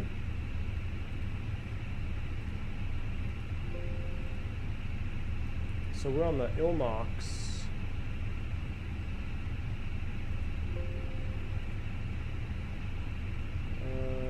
Nope, I gotta refile that. Let's see. Hold on.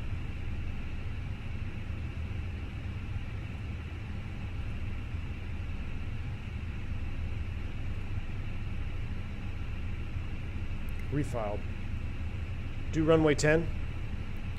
Alright, I'm going to do runway 10 there. Ursoc, Usaru. So they had us on the Usaru. So it looks like 10. Yeah, you definitely wanted to, well, runway 28 looks safer. Usaru 1 Charlie. The winds were favoring 10. So this looks good here. Usaru 1 Charlie departure. And we're going out to, if I look at my flight plan, Alaco. We're going back out to Alaco. So we could do this one. This is a VOR departure pretty much. Overwhelmed by the, overlaid with the RNAT, with a VOR. So we could do Usaru 1 Charlie. Is there anything else in here that would be extra juicy to do? The GCAD, no, that's going southeast. These are all south, east of here. 10 takes you over the city, probably not good. Ooh, look at this one. To Alamo, that's going straight north. That's an RNP departure. That's interesting. Vulcan, straight around, climb back over the VOR. That's the Pause 1 Bravo. Pause 1 Delta, going the wrong way. So, Ulvok 1 Bravo. We don't want to do that because that's boring, although we could do that. That's got a nice transition, but we don't want to do that one. That's boring. Usaru 1 Bravo doesn't take us to Alaco. So the 1 Charlie is what we want to do. off of 10. We'll get a nice climbing right turn. We have a fly over waypoint here, so we get to look at that on our box. So let's do this one.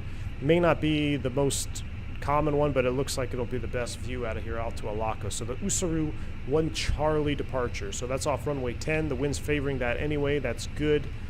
Usaru 1 Charlie departure, Alto transition, insert. Beautiful. To Ilmox SPZO. Now, we want to do the VOR Charlie because I saw how to do that on the video that Jeff posted in the Discord. So we're going to attempt the VOR Charlie here. Let me see if I can pull it up real quick. VOR DME. Now, Jeff, if you're still in the chat, was it the 2-8 circle? So basically you hit this VOR and then do you fly over, or which approach? I felt like in that video they came from the other way.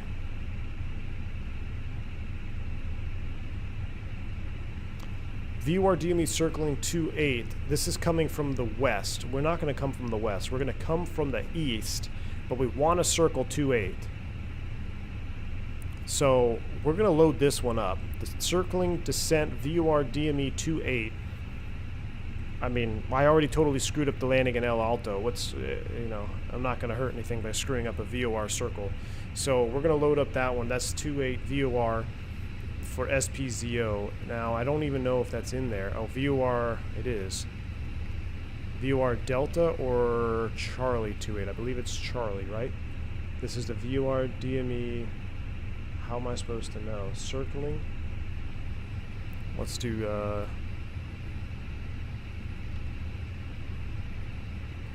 let's go to plan mode. Let's look here at the very end of the, I mean, shoot. I'm not quite sure. Nope, that's not the one. That's coming from the other way.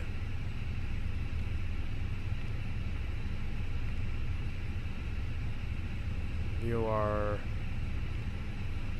Delta 2-8. Approach via. No vias. Initialize weights. I'll get there when I get there. We got plenty of time.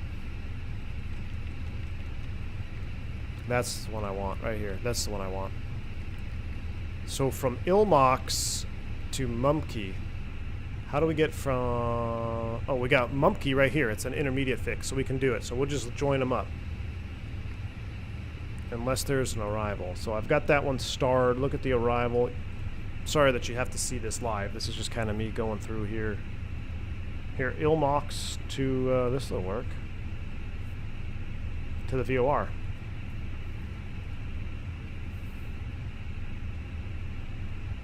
That's to that VOR. We don't want to go there. Don't want that one. Don't want that one. So this one could work. This is the Ilmox 3 Alpha. But you know what? I'm just going to do this. Insert them. Straight to Monkey. Cool. I hope the cockpit doors close so the passengers can't hear this. Yeah, you and me both, Romulus, because they'd be definitely questioning their life choices at this moment. So the alignment is complete. Flight director's on. VOR's on. Constraint mode on. We're going up to 350 is what I've decided. No ATC. So we've got, I'm sorry, 340. 340 is set. Our flight plan is in there. Our secondary, let's do a quick secondary. Let's do, what did I do then? Secondary, a NIT. SLLP, SLLP. Now, if we pop one out of here, that would be very interesting to see the single engine performance. SLLP, SLLP. Secondary, arrival, come back around. We did the Yankee 10, that's fine. We'll do that again. Secondary perf, I remember it's 13,331.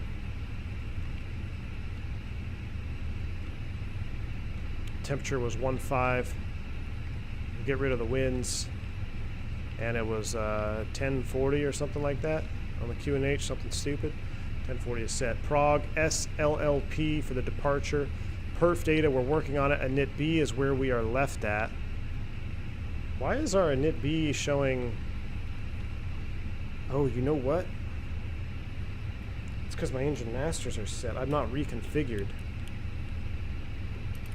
I never reconfigured from, oh, rip. That might mess things up. I never reconfigured my Throttletek for the departure, or for the new flight. That's okay, we'll figure it out. I will set failures right now. Hold on. AOC, receive messages. Oh boy.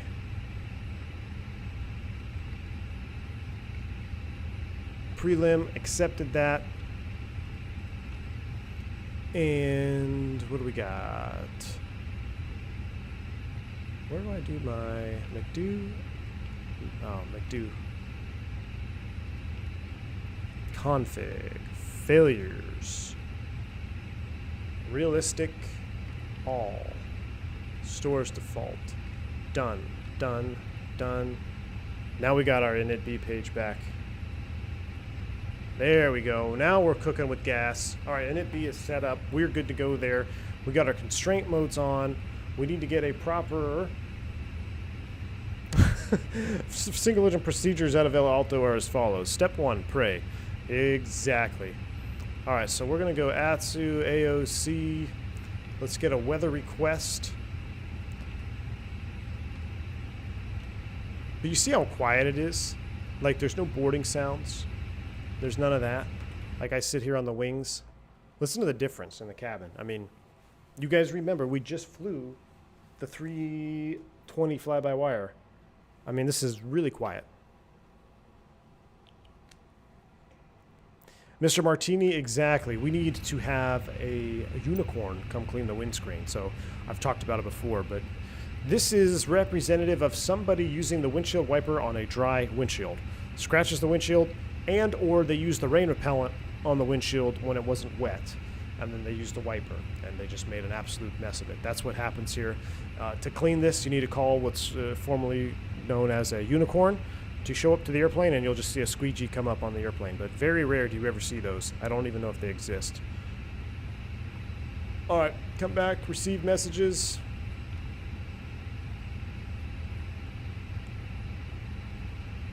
That was scary. Clicked on the wrong screen. Almost ended the stream.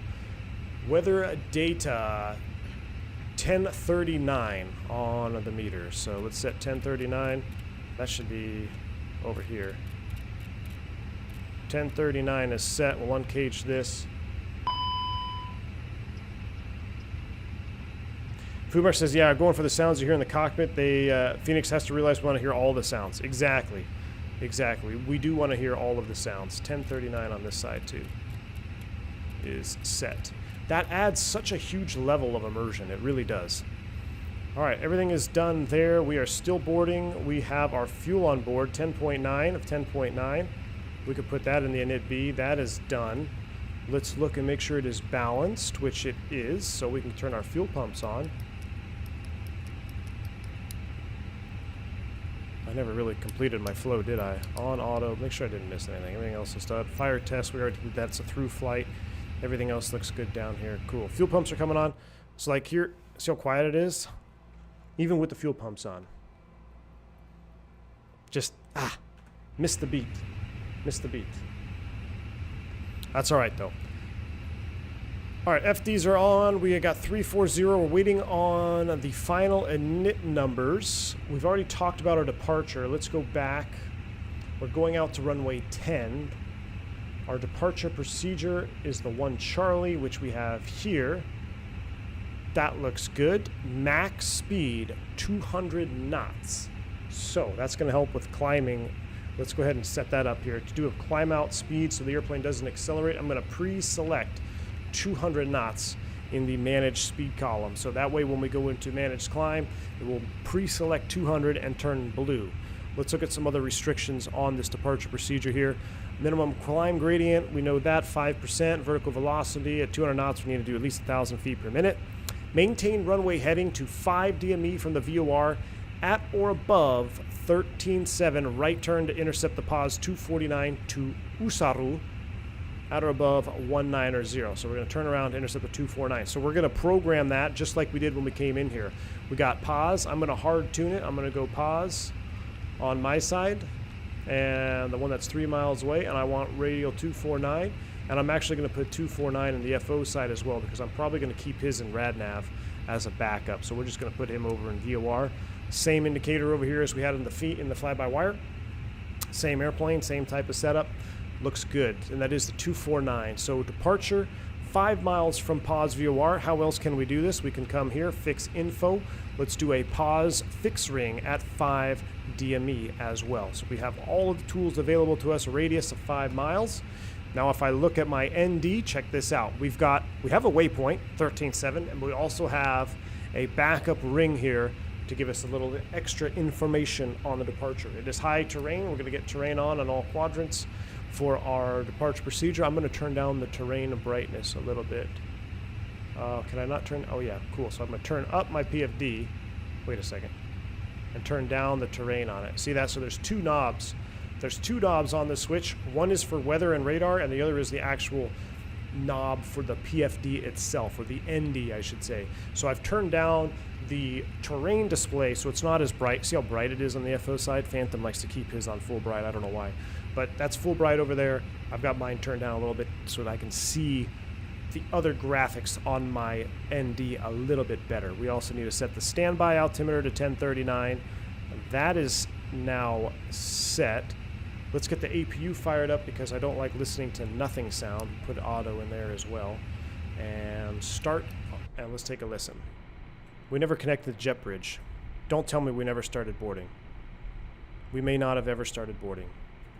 That's all right. If you arrive at gate with spoilers up or spoilers out, can you fix it or does it do damage?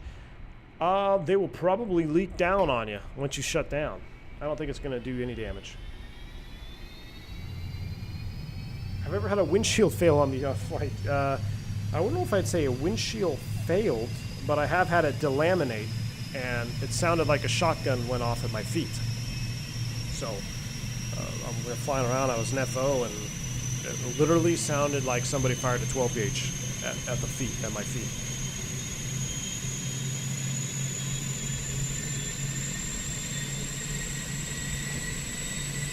Takeoff performance is much better than expected. Do you think we missed anything before departing? Yeah, all the people. Good APU startup, though.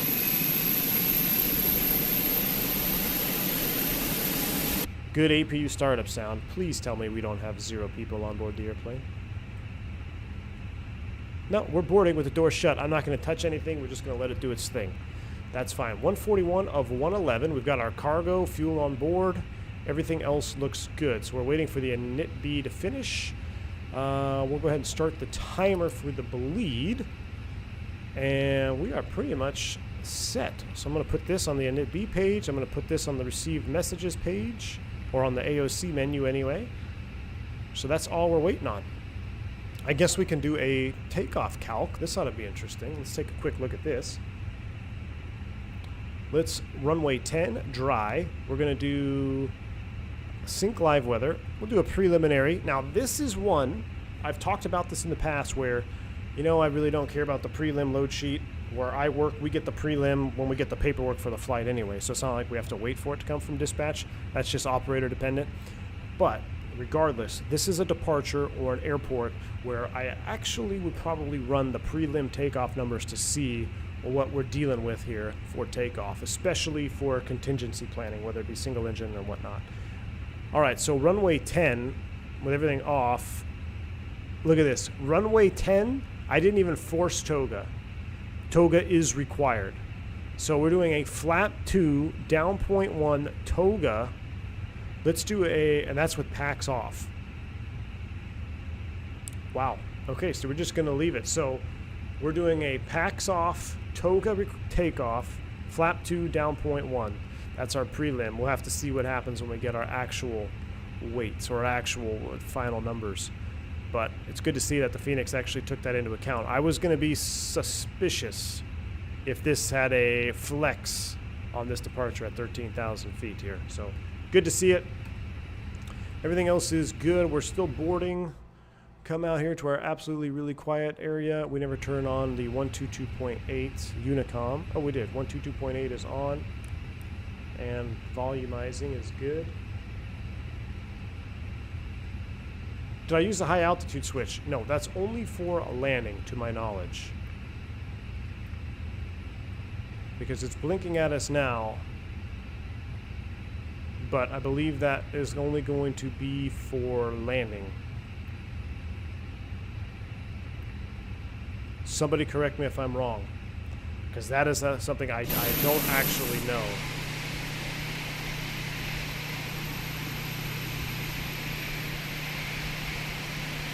Kind of a cool shot.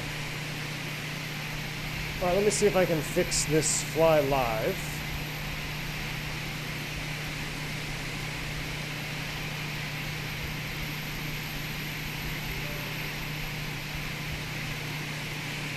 I also put the high altitude for takeoff. Alright.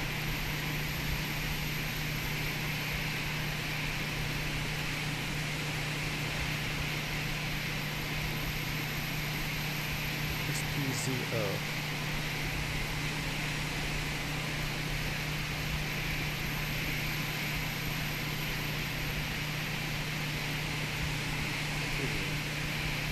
When you're climbing, it'll show the alert. Okay. Press it so no warnings. Nice little Sharklet 320 coming out there. That's awesome. Let's go ahead and turn on the high altitude push button then. It said high altitude landing, so I assumed that I shouldn't press it. But I've got it on. High altitude is set. We are still boarding, and I'm still trying to fix Fly Live. So he's taxiing out. Let me do this. Let me close Fly Live. Turn that off. Do an FSU IPC reset.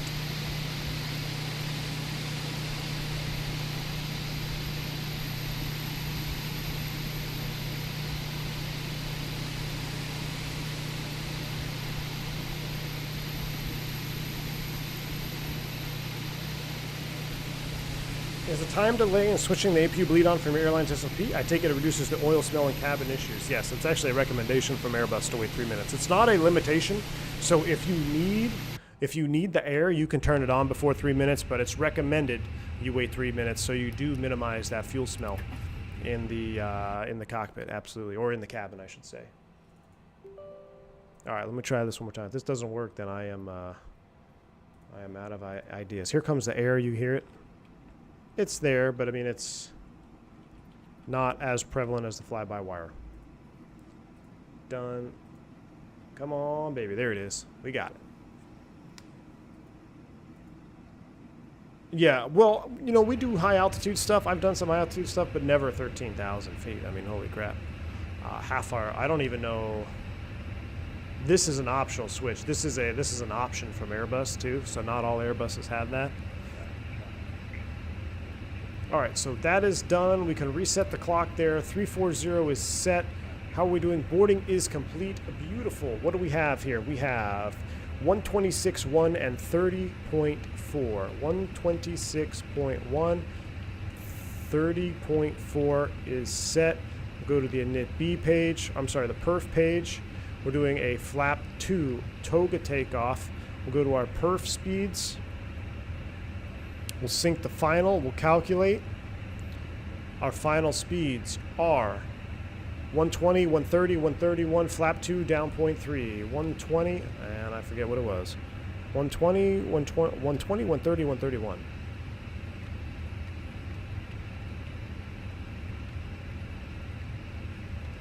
Flap 2, down 0.3. That is set. Beautiful. Let's get the beacon light on.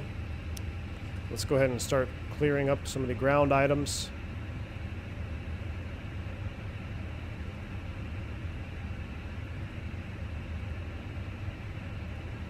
Tug will start connecting. Boarding completed. Exactly. See, we're missing that as well, you know? We're missing the boarding completed from the flight attendants.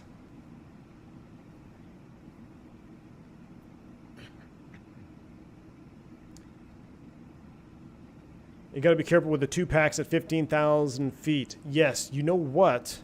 That would probably be an APU. We're going to do an APU bleed on departure. So we're going to keep the APU bleed on with the packs. That's good. They're going to pressurize. Oh, I'm sorry. The APU will take prioritizing of the packs. We'll get maximum power out of our engine. So it's essentially the same as a packs off takeoff. All right, before takeoff, windows, doors, and slides. Closed and arm, beacon on, thrust levers idle, parking brake is coming off. 4-star checklist is complete. Let's go ahead and push straight back. There we go. Turn everything up to 11 for this takeoff. Yeah, we're going to have to turn it way up. I mean, everything is up pretty much right now. It's just kind of quiet, unfortunately. We'll just go straight back, and then we will turn out and taxi to runway 10.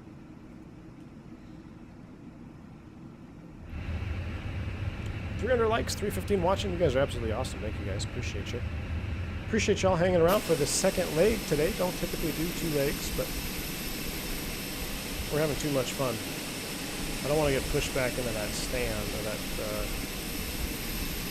light post. That's plenty far. Stop, stop, stop. Alright, push complete, set brakes.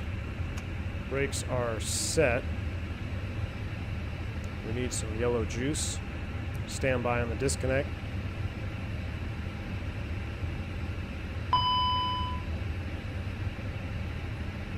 Get that accumulator pumped up. Alright, brakes are set. You're clear to disconnect. Show me the pin out front. We're starting engine 1. Copy that, Captain. Tug is going away. Let's go ahead and start engine 1. Listen to the difference in sounds for startup. Volumes are all the way up, so here we go. Starting 1.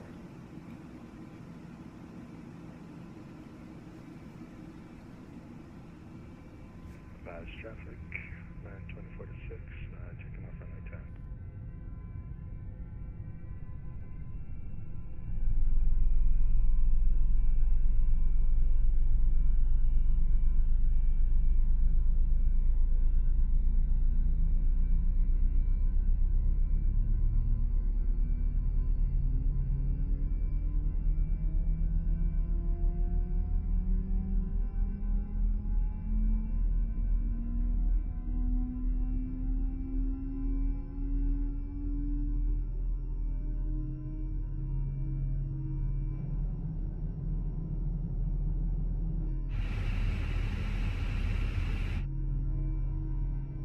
I mean, there you have it. Very quiet. The sound, the quality is good, but we just need to crank them up about 20%, you know? Wait for that. There's the Avail light. Let's go ahead and start engine 2 as well. Watch your ears. Oh, look at that. We're jamming in the background. Let's start 2 from outside.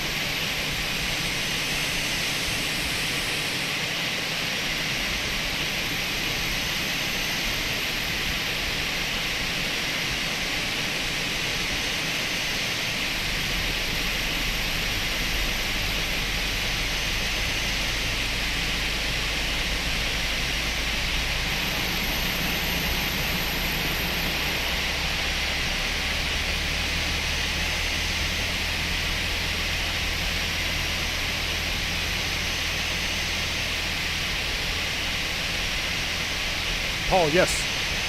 Airbus does sit higher. Airbus does sit higher than a Boeing on the taxiway. That is correct. Yeah. I mean, hey, it'll do. It will do. All right, we're taxiing out to 10.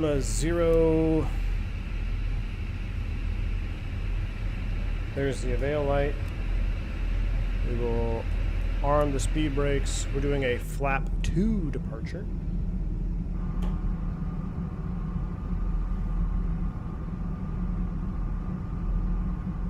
Fahid, I don't know if you'd be able to taxi single engine up here. It'd be tight.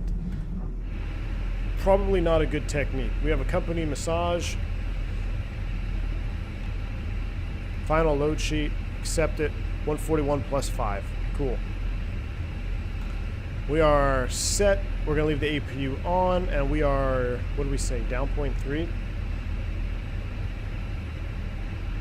Down 0.3 is set. Not really the proper way to set it, but that will work. El Alto traffic, land 357 and taxi 10, El Alto. Taxi light is on. APU will remain on. Is that off? That should be in the auto position. Brakes are released. Let's roll.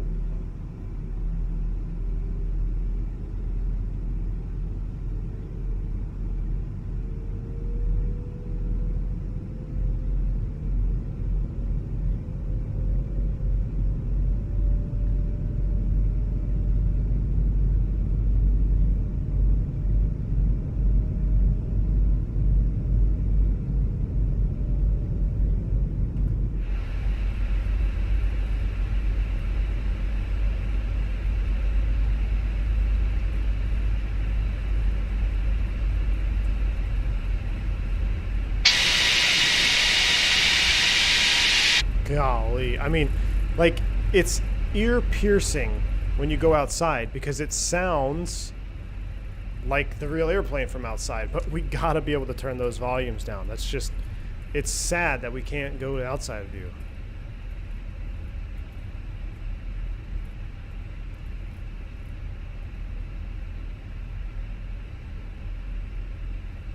We are set. Ricardo, you don't need to put the CG and trim in the McDo. You don't need to do it.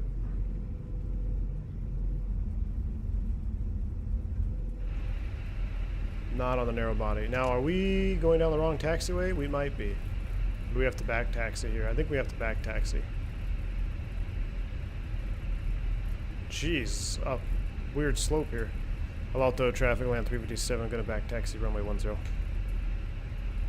Alright, so we are gonna back taxi. We are clear to the left. Let's go ahead and light this up. Nobody coming on that side. It looks pretty clear. That is correct. This is Microsoft Flight Simulator. Mountain driving techniques, yeah. So we should, in real life, taxiing down this runway with idle thrust here, the airplane really should pick up some speed. Let's see, we're at 25 knots ground speed and I'm at idle. Let's see what happens here. Let's just see if it continues to roll. Don't cook the brakes before you take off. Exactly. In fact, we are looking good. We're at 15C. So I haven't even touched the brakes yet.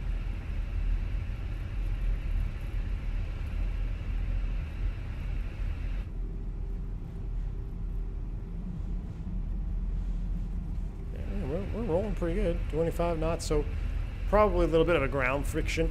This would be a good test, you know, when Sim Update 10 comes out and they change some of the ground friction stuff. It would be interesting to do this taxi, 2 engines at idle thrust, and see if their speed's any different. But I'm sitting at an angle here. You're sitting at an angle, definitely tilted to one side, going downhill. It's an interesting feeling, to say the least.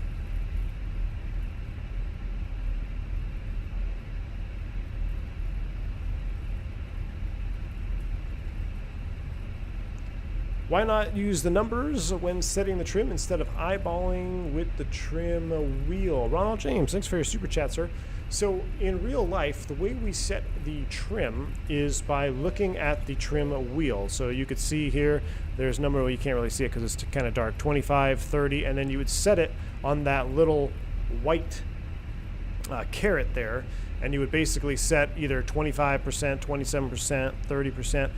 The reason we do that is because it's a lot less likely that you will set the trim in the wrong direction. Airbus came out and said that setting it with the decimal value of up or 0.3, you could possibly set the trim in the wrong direction.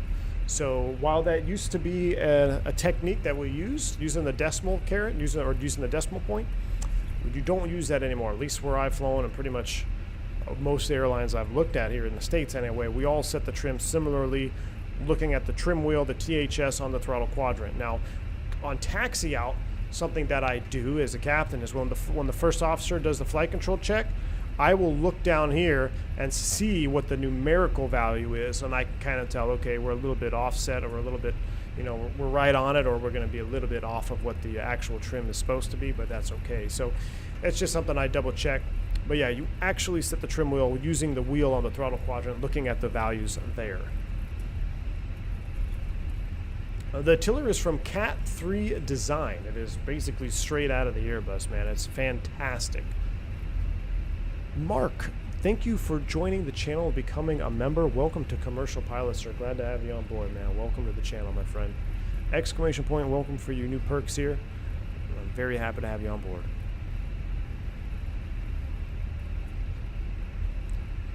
Alright, let's go ahead and slow it down here. Now we've got lights where there shouldn't be lights. We're going to do a turnaround here, so there wouldn't be any lights over here. Do a 180 here on the turn point.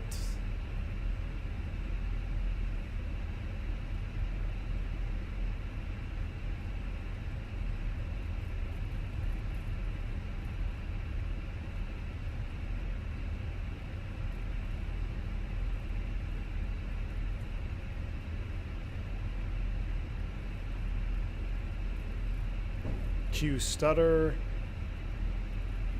now. Oh, it wasn't too bad. Overshot that turn just a little bit. We'll get her straight. Alright, we're on 10. Let's do a flight control check. Full up, full down, neutral, full left, full right, neutral, rudder, full left, full right, neutral. Went out of order. Boom, boom. That is set. That doesn't turn on. Everything else is set. Alto traffic. Land 357 departing runway 10 Alto. All right. APU bleed is on. The lights are on. Are you guys ready for a max yoga out of here? Everything is set. We got 5 miles, 13.7, and a right turn. Climb nav is set. Are you guys ready? Spool them up 50%. We already have the likes that we need. We're going straight Toga.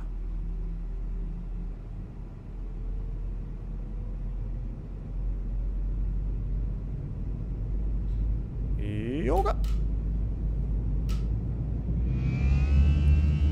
Whew. Those engines are not happy. Man Toga, SRS runway, auto thrust is blue.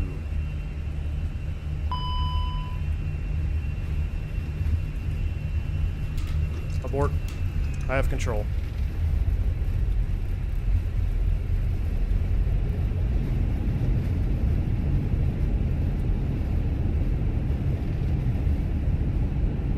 What the hell was that all about?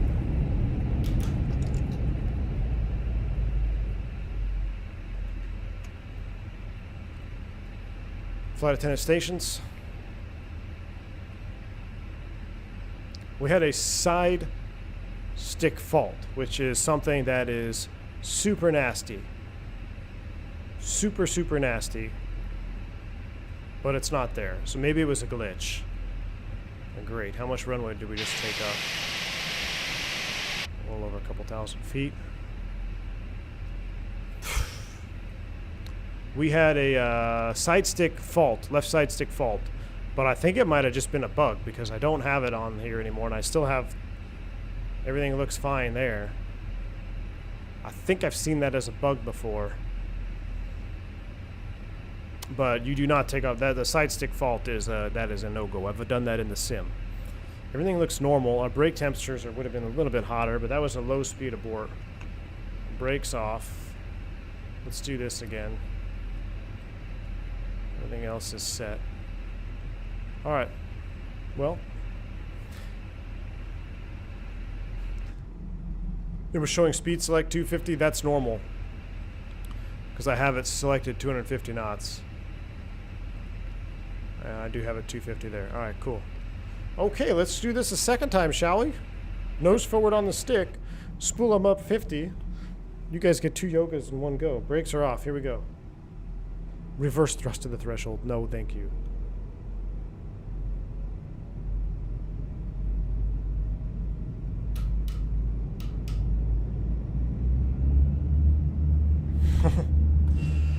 Alright. Man Toga, SRS runway, auto thrust is blue. I really hope that the doesn't bite us.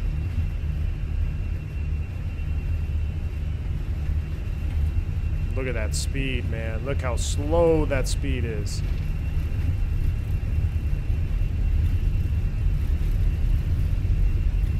Thrust set.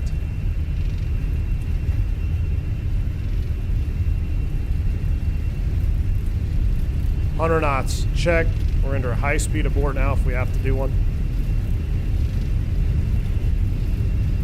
V1.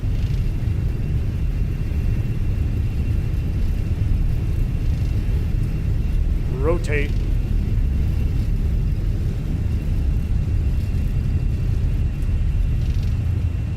Positive rate. Gear up. Wow, we used all that runway. Gosh, that's probably why you use full length. Could you imagine? I mean, you may not. You'd definitely be weight restricted coming out of here.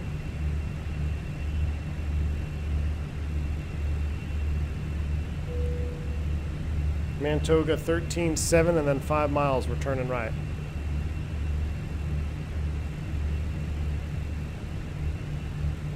There it is. Here comes the turn. Lower that nose a little bit. Wow, look at these margins.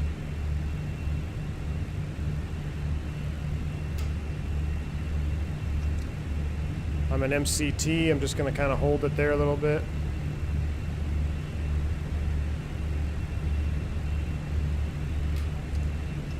Thrust, climb, auto thrust. Whoa!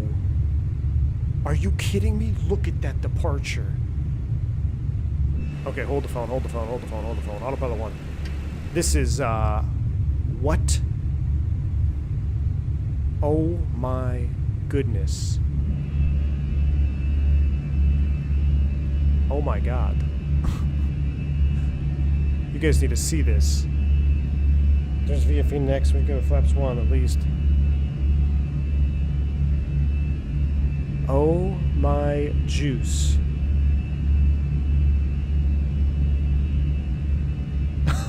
Dougal McTavish, you were the man, my friend. I don't think I ever would have come here had you not have brought it up.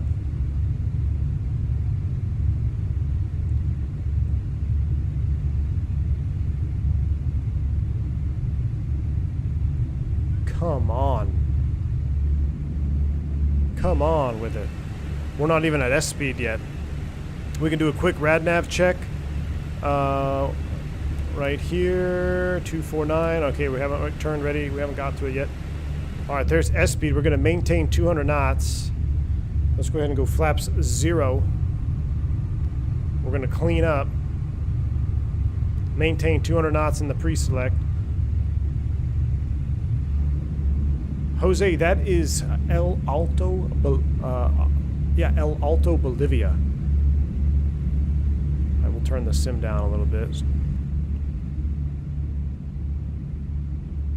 Can only upvote once. I mean, I don't even know. Yeah, that was literally, we turned the corner on that departure. I've never taken off from this airport. In fact, I haven't even done a test stream in here, test flight in here. Well, you saw everything live on stream right now. And when I hit that camera view and I saw that terrain down there, I was completely blown away. I was literally speechless on that. My word. All right, we're at 18,000 feet. We'll go ahead and set standard. Standard set. We'll leave that one at 1039. We'll set standard over here. We're below a green dot. We'll go ahead and let's accelerate a little bit here. We'll do selected speed increase. Just to get off that green dot. We have Usuru 200 knots, but I'm going to at least fly green dot here, about 210. A little bit of speed relief on that is needed. El Alto, most fitting name in the world, exactly. I mean, I want to go to outside view, but my ears are going to be destroyed. I mean, we're pretty much past it now, but...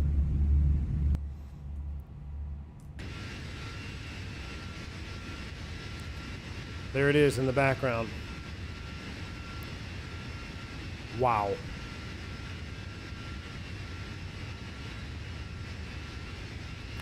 Why are we turning right? I thought we were supposed to be turning left. Oh, yeah. Why were we turning left? We intercepted... yeah, let's see. We intercepted the radial. 249. Alright. We've intercepted. We're going to Usuru at 200 knots, and then we can really speed up. We're above 19. Well, we can go ahead and turn the APU off.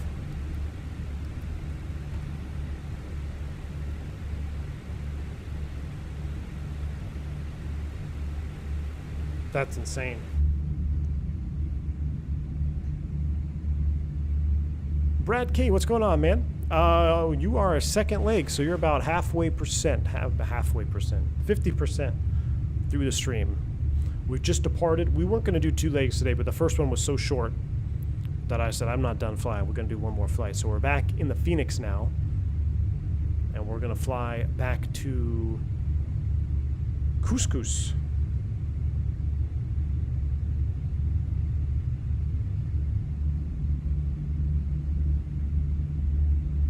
Yeah, there would be no way you would do a PAX off with the actual PAX off, because you'd be over 15K. You wouldn't be able to, I don't think you'd be able to make it. So everything else looks good, though. We are climbing out. Our cabin is descending, which is normal, now, it's normal in this situation, but very weird. So normally in the climb out, we look for the cabin altitude is climbing, right? Because you take off from low altitude pretty much, unless you're taking off high altitude like we did today. So seeing this descending out of 10,000 feet is pretty crazy. It's descending at 350 feet per minute. Wow. All right, let's go ahead and manage the speed now. Oh, that's interesting. We're going to clear that. We're going to select speed 220.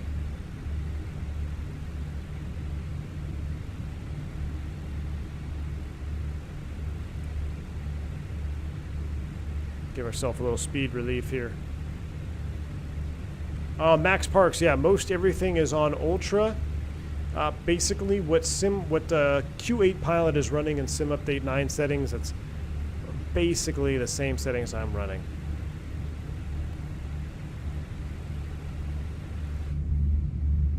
But there we go. Look at that.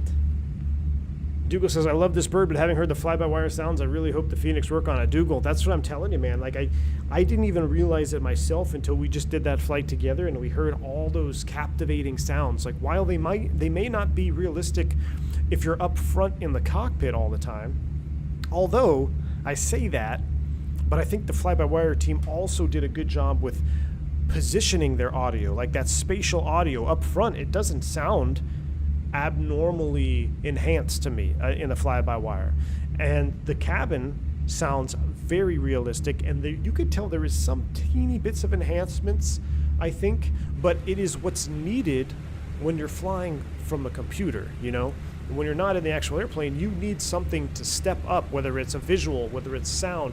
You need something to step up so you can get that extra level of immersion. And it just, that fly-by-wire, Boris has just absolutely crushed it, man. And I think the Phoenix, like, yes, everything sounds very realistic from up front, very, very realistic.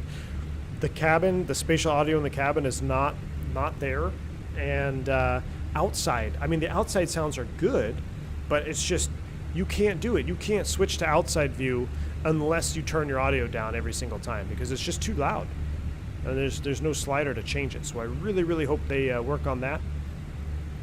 All right, let's go ahead and manage up. We have a managed climb out speed of, what's that all about?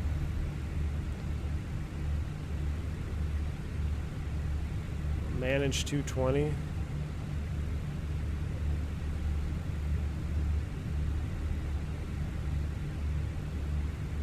Do 240. I don't know why it's so low. All right, cabin is coming down at a 9,400 feet. Wild.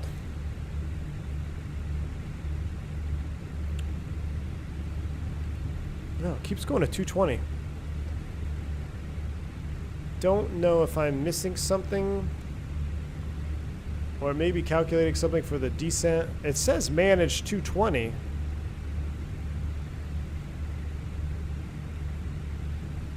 I don't know. Maybe because, oh, Usaru? Speed limit. Well, we already passed Usaru, didn't we?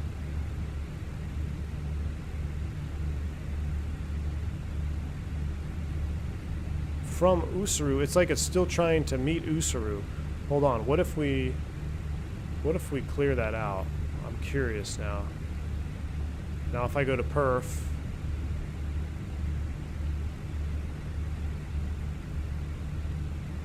it's still showing 220 managed. Weird. It really shouldn't. It should be coming up a little bit more. Oh, we left our lights on. This will help us with drag. Get those Chinese speed brakes back in there. Let them know we're at a 10,000. We're at a sterile. Everything is good up top. We still have the high altitude button on because my cabin is still high. Once this gets a little bit lower, stops blinking, I will turn the high altitude push button off. And we're climbing up to 340. We're getting ready to go over Titicaca. Let's go ahead and turn this back down because the wom wom wom sound is a little over dramatized too. All right, we are looking good. Once we get up to cruise, I'm going to hit the lav because I do need to take a quick little lav break, and then we're going to start setting up for the. We got to look at that VOR Charlie again. I got to figure out how we're going to fly this approach, and let me double check a couple other things here. Everyone's texting me still.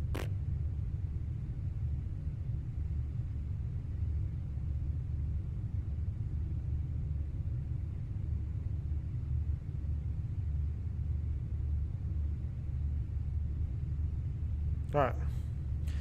Everything's good there. I'm going to let the airplane do airplane things. It's climbing out to 340 all the way. I'll wait till we reach cruise. Cabin altitude is at 8,000 feet. So now, or 8,500, it has stopped blinking at me. So at this point, theoretically, if I turn this off, we shouldn't get any cabin altitude high messages, which we are not. Very nicely done. Phoenix, we can turn off to terrain mode. We're setting up for kind of a cruise climb. It is a short flight, so let's get the seatbelt sign off early. Let the passengers roam.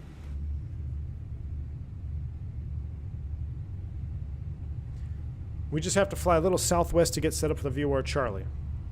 Lav is occupied. So it would be funny if they modeled that. So there is a lav, there's a toilet light right here. And in fact, where's my enunciator test? Oh, they don't have it? It should say occupied up here. This should say occupied. OCCPD or something like that.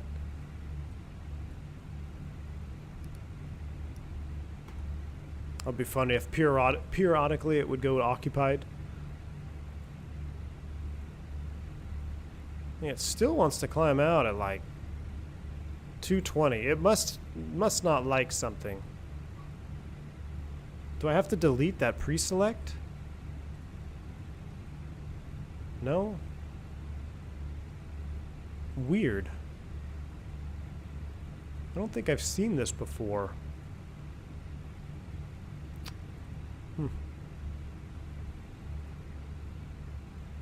Alright.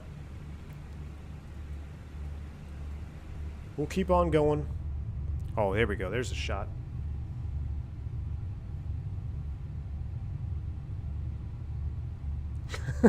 Dealy, I know. Lav-related modeling. I love the sunscreen, or the windscreen. The windscreen up front. Yeah, Jeff, now we can do a cabin tour. We'll do a quick cabin tour, and then I'm going to hit the lav. So what we can do, we can come out of here. I don't think we can open the door, can we? Oh, I had this issue before. Here we go. There we go. Into the cabin we go.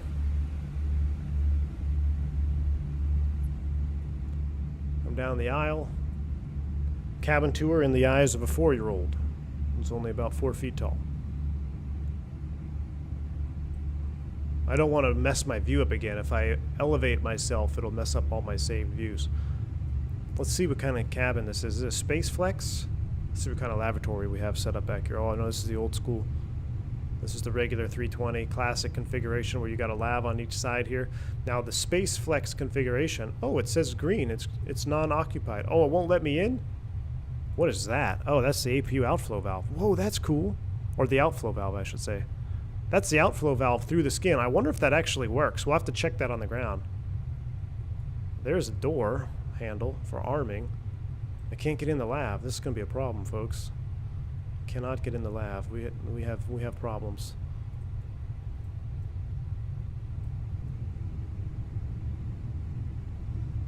Ideally, I was trying to get in the lav. I couldn't get in. But you can see the seatbelt sign is off up here on the PSUs, the passenger service unit. And if I were to turn the seatbelt sign on, it would in fact illuminate here in the cabin as well. Pretty cool little detail. Pretty cool little deal. All right, let's jump back up to the front because I really have to pee. We just leveled off. It says set manage speed. Okay, I'm going to set manage speed, and now we're cooking with gas. Now we're really going, but we're not going to do that. We're going to do 55, which will give us 320 and 79. That works for me. 340. I'm going to go back to panel states. No, mass and balance. No, sim settings. And we're going to go cabin. We'll turn the lights off in the cabin. And I'm going to step into lab. I'm going to let you guys enjoy the view of whatever. What did we say? Titicaca. Let's get a little musica.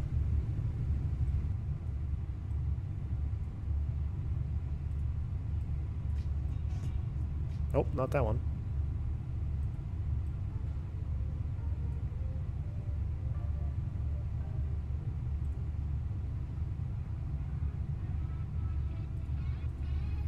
You guys want to be inside or outside? Let's go outside. I don't have a lot of time, so we're going to set this to like 1. Oh, yeah. There we go. That's a shot.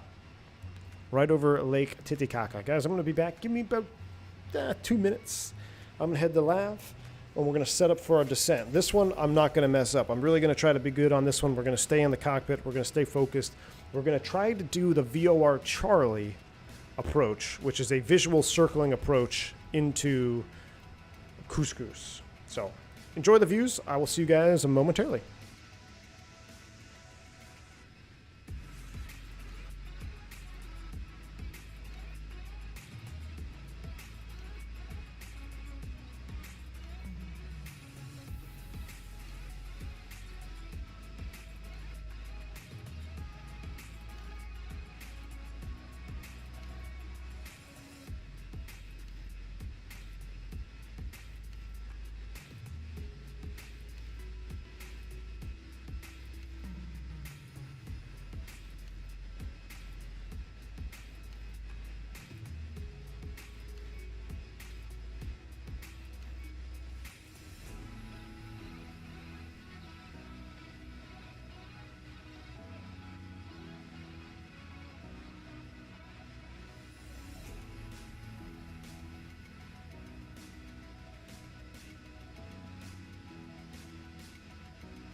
All right, we're back. I just watched a 2-minute ad to support you. Thank you, man. Appreciate you. So it's got if I look at hold on, what is this song? I'll turn it down a little bit.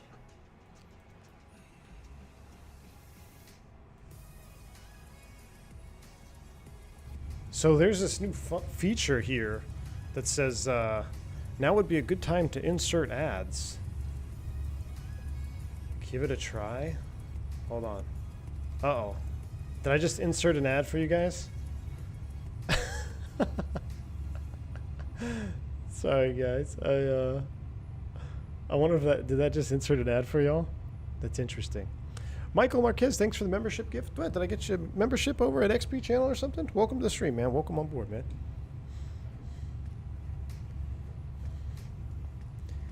Yeah, I don't know what's up with the new ad feature there. Christy says I got premium. I don't care. Yeah, see, so I have premium as well. So with premium, it doesn't, it doesn't run any ads. I guess you could always do an ad blocker. Likes for Titicaca. Yeah, we have more likes than viewers already, so that's awesome. You guys are absolutely awesome. Thank you for supporting the channel. That helps out big time, especially because I've said it many times, but I don't really have a set schedule, so any like that you can give me on a video is definitely helpful. All right, let's take a look at this. I want to let this song in, and then we're going to really look at this VOR approach here. We'll get our last views in here of the lake.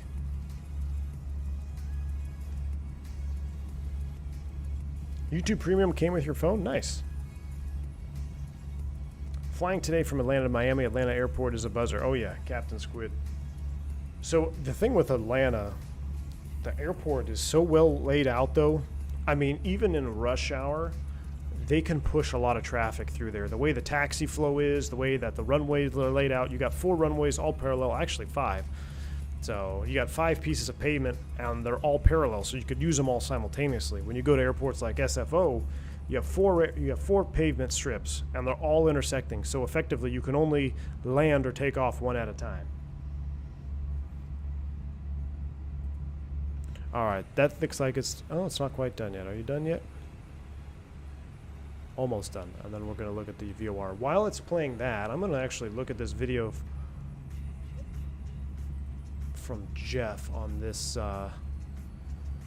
circle. I'm trying to see where you circled in, where he was circling from. Where was that video posted? Was it under live stream videos? Flight Sim General, maybe? Yeah, Flight Sim General. Here we go. Cusco, Peru, the circling.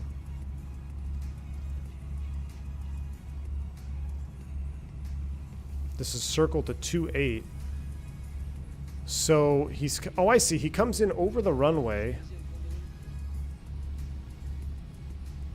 Oh, wait. And then he lands on 10? So you're circling for 28, and then he lands the opposite direction. Basically lands the way we took off. Am I seeing that right? Oh, wait, no. Now he's landing with that on the...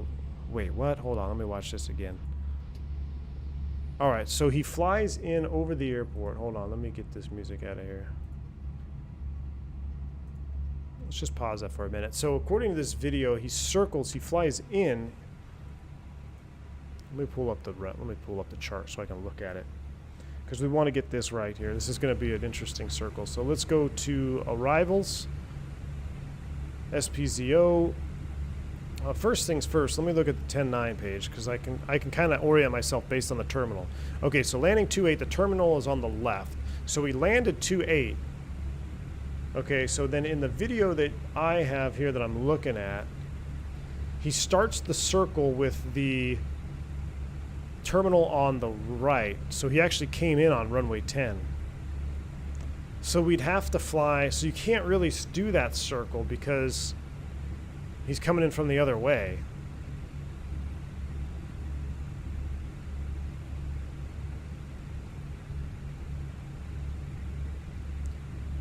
You know, so he came in on this approach chart here.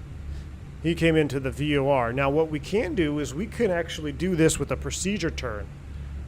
You want to do that? You want to fly over the VOR? We'll do a procedure turn, and then we can come back for the circle. We just have to cross Tobas at 17,000. Let's take a look at what we got here in the plan mode. Enter destination data. Yeah, let's go ahead and do that as well. Let's go make do add to weather request. Nope.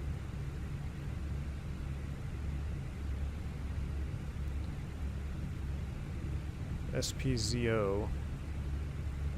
Let's see what the winds are doing.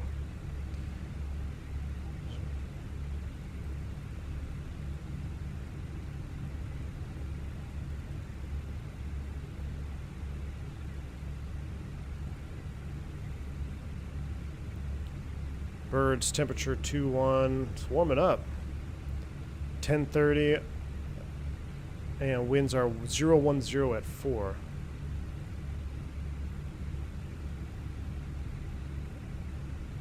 .30 on the barrel. Or on the QNH. Isn't that where you like Innsbruck and break off the other end? Yeah, so it looks like, I mean, I would actually rather like to land 10. I just don't know how you would circle from this approach. So, I'm sorry, not this one, from the one that we have starred. So if I look at this approach, where do you do the circle here? If I come in on 2.8, where do we break off? I really don't know. I mean, like what I'm talking about break off is would you circle out this way? That's pretty dang tight. See, I don't know if that's legit or not. Maybe someone in chat can tell me. If we can't do that, we could always do this one. We could fly to the VOR because we're going to be coming from this direction. And then we can do the procedure turn and then circle and land on 2.8.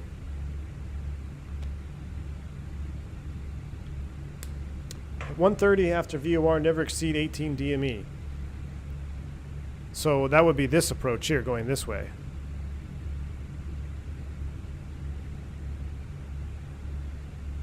Okay, landing, you just don't land on 10? Alright. So let's do this one then. Let's do... That's 17, because on this VOR, you're at 17.4. You only got, what, 7,000 feet to lose in 15 miles? Yeah. We already did the, Andres, we did the RNP yesterday. I want to do an actual circle. I want to do something a little bit exciting. So we're going to do this one. We're going to do the circle. We're going to do the procedure turn. So we got to go out to Cusco, which is... we're going to have to change this. So we need to do... This is Descent Charlie, DME circling 2.8. But it comes from Tobas. I don't know why my views are all messed up again. Alright, so here we go. SPZ08, arrival.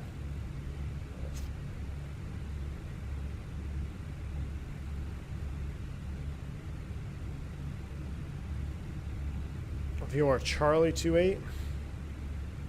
Insert that.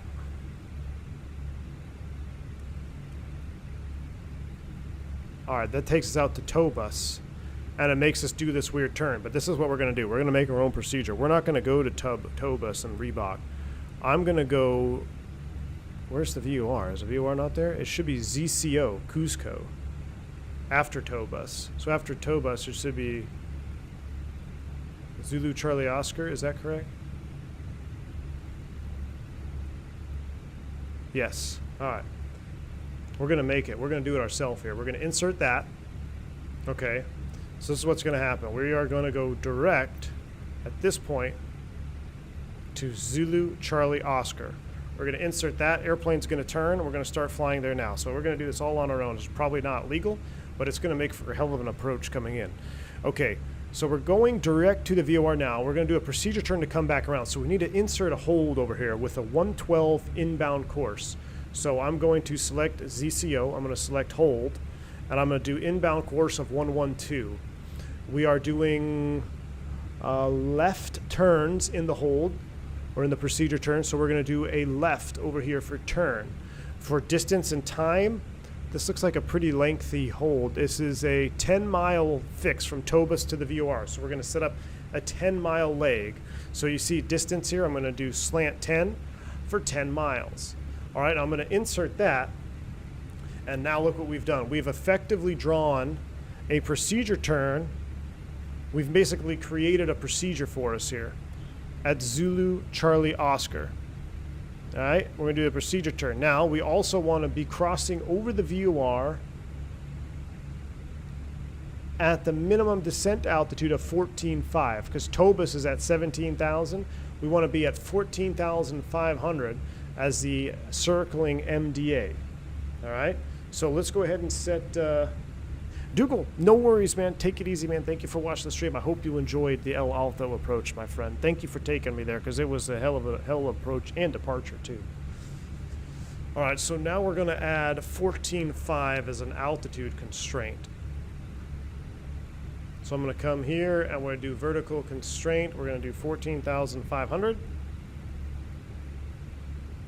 And we're going to insert that. All right, so that's where we're going. Vertical constraint. We're going to get rid of the disco as well. Oh, is that going to delete my hold? No, it doesn't. There we go. And there we go. We have effectively created our approach, our manufactured approach, so we can do a circle. So this is what's going to happen. We're going to land on 2.8, and we're going to go in here like this. So I'm going to draw our approach path in green. Basically, we're going to hit the VOR. Basically going to come outbound 130. We go around this little mountain thing here, and then we line up for the 2.8 like that. Boom. That's what we're doing. Done. Why are different planes using? Oh, why are we? Well, so we flew the fly-by-wire first, and now we're landing in the. We're taking the Phoenix because we're doing a second leg. Doing a second leg today, man. Wasn't planned. All right, so we have that set, and we are officially landing 2.8 still in the box. That is good. So I'm going to put the RadNav page to be, we got to clear these out. These are old. We're going to hard tune Zulu Charlie Oscar in my side. 114.9. Okay, there we go.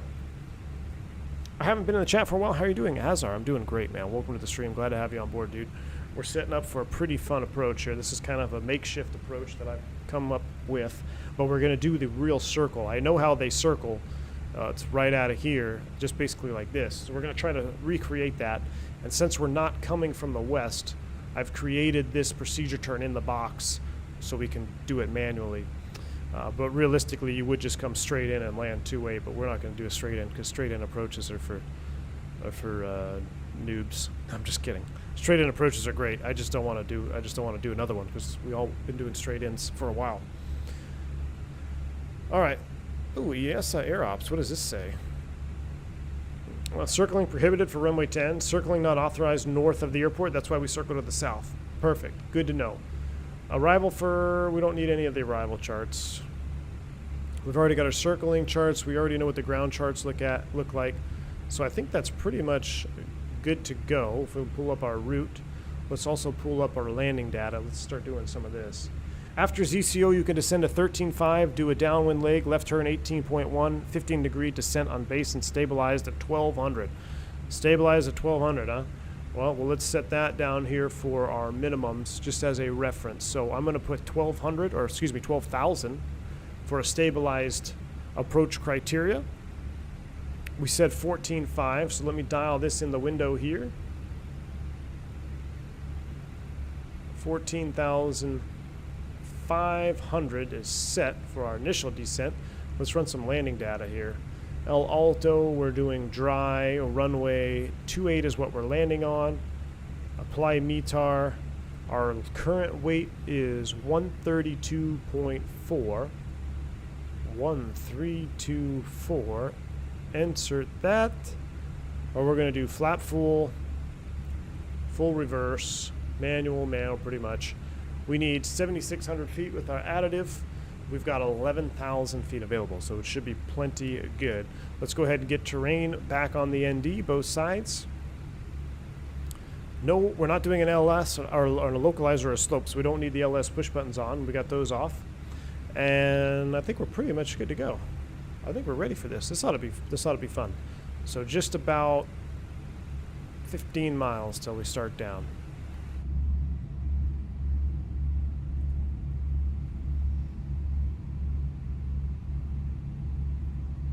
Do pilots get an adrenaline rush during takeoffs and landings? I wouldn't say an adrenaline rush. It's exciting, man. Taking off and landing is always fun. I had an adrenaline rush the other day, though, I'll tell you that. Coming in with a pretty nasty wind shear in a DFW. 25 knot shear. I get really bad FPS on the Phoenix when it's parked at the gate. I do notice that on the ground my frames tank more. Take a look at your ND. Everything get deleted? No, I've created everything here, Christy. I think it looks pretty solid. There's some old stuff out here that we don't need. Like for the missed approach. That's missed approach stuff that's out off to the left of my ND. Like out, where was it? I can't see it now, but... Alright, 14.5 is set. Let's go ahead and begin down. We're going to go ahead and push for managed descent. Mock descent is on. Seatbelt sign is on. And the thrust is coming back. And look at these views. Going to have to go to... going to have to go. Got to box up my PC for moving house. Good luck with the approach. I will watch it offline. Jamlin, best of luck moving, man. Take it easy. Thank you for stopping by the stream, sir. You have a great rest of your day.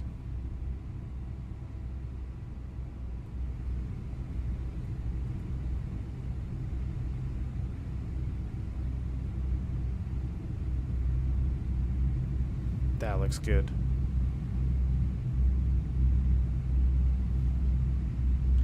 That looks good.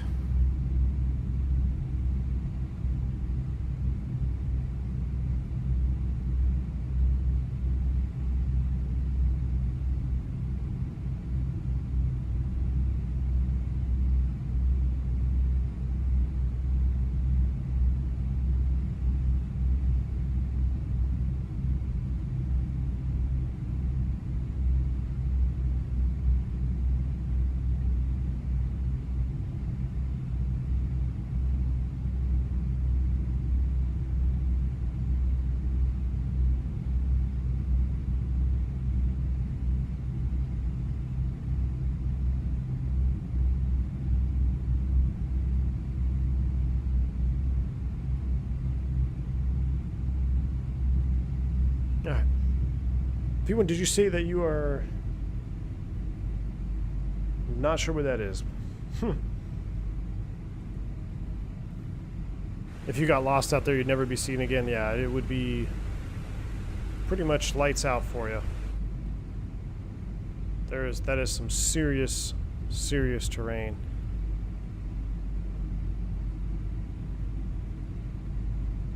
Nice snow out there on those mountain peaks. Alright, we are starting down. We're on speed, 31.2, 17.4. If we time this right, we should be able to do this procedure turn and make only the procedure turn and be able to land. Now, let me look at that video one more time. Were they fully configured inbound? I can't tell. It looks like they were pretty much fully configured. We'll be flaps 3, 180 is what we'll do. We'll go flaps 3, 180 by the time we come back across the VOR. That'll be our goal. Or maybe even 160. Let me get flight recorder up. I will start the replay when we start. Maybe when we start our turn inbound. Start the circle. Get flight recorder. Where you at? There you are. Recorder is primed.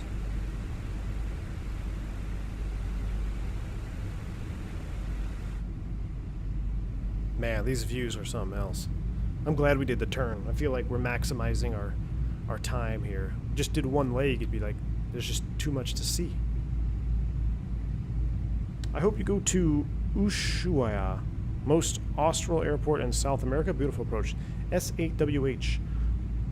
I'll have to look that one up, man. I'm not quite sure where that is or how far it is.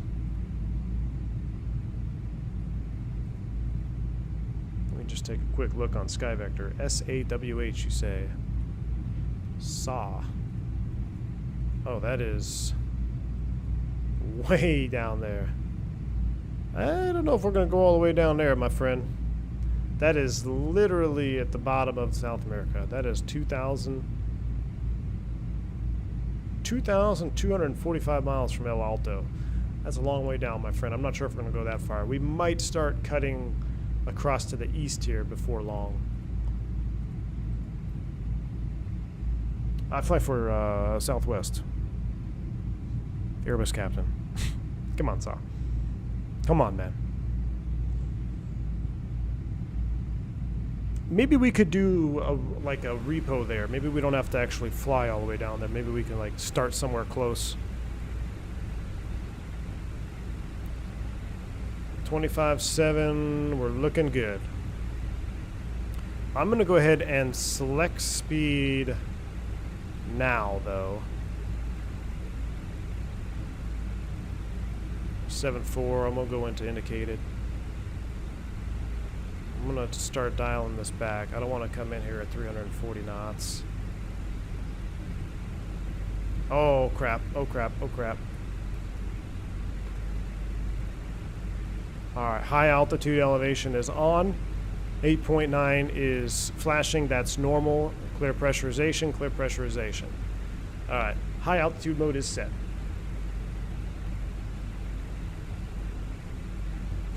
Iron Man. You're killing me. Look at this GoPro view though, guys. I mean, this is basically... I'm gonna have to do this view on the replay for you, Jeff, so you can match up with that video. This is pretty wild right here. Exactly, Boo Bear. Southwest uses VIP for passenger only. Oh my gosh. There's a Southwest livery for the FlyByWire.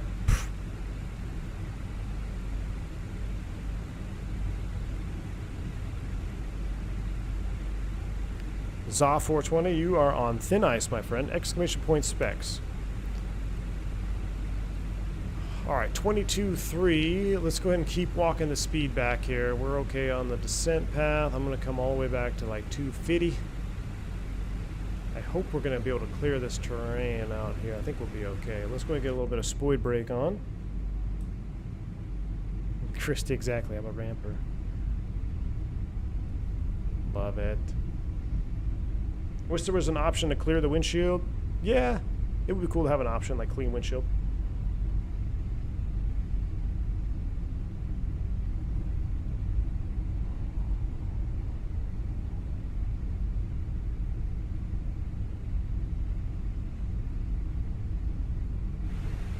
Tony Johns, you're killing me. You're killing me, dude. Fly 310s for SkyWest, but then you saw a big earn video and now rest is history. Exactly. That's basically true. That's basically real life, man.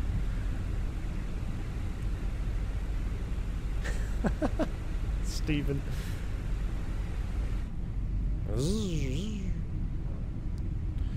Alright.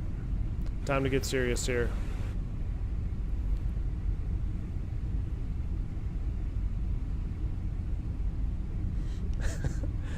Ron, what's going on, man? Good to see you. Missed call.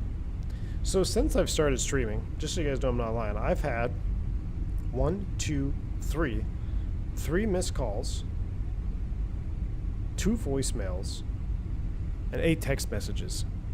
I don't know what it is. And then like I'll go home and I won't get another call or text for the rest of the day, pretty much.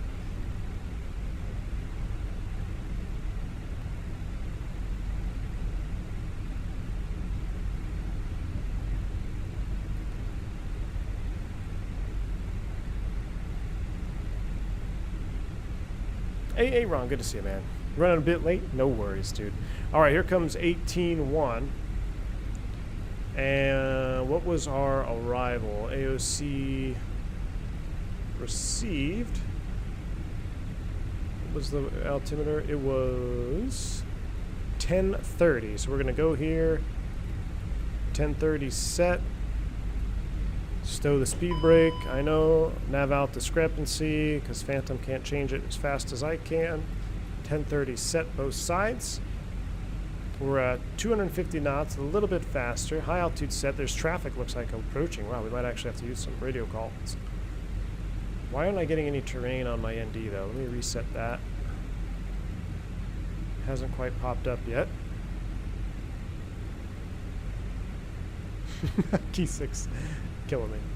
We should actually see, guys, here, this is going to be awesome. Check this out. You're going to see the airport right here. Look at that view. Somebody said sunset for that would be a good idea if we kind of fast forward. Oh, nope. Yes. Yes, please. Look at that. There's the airport down there. Wow.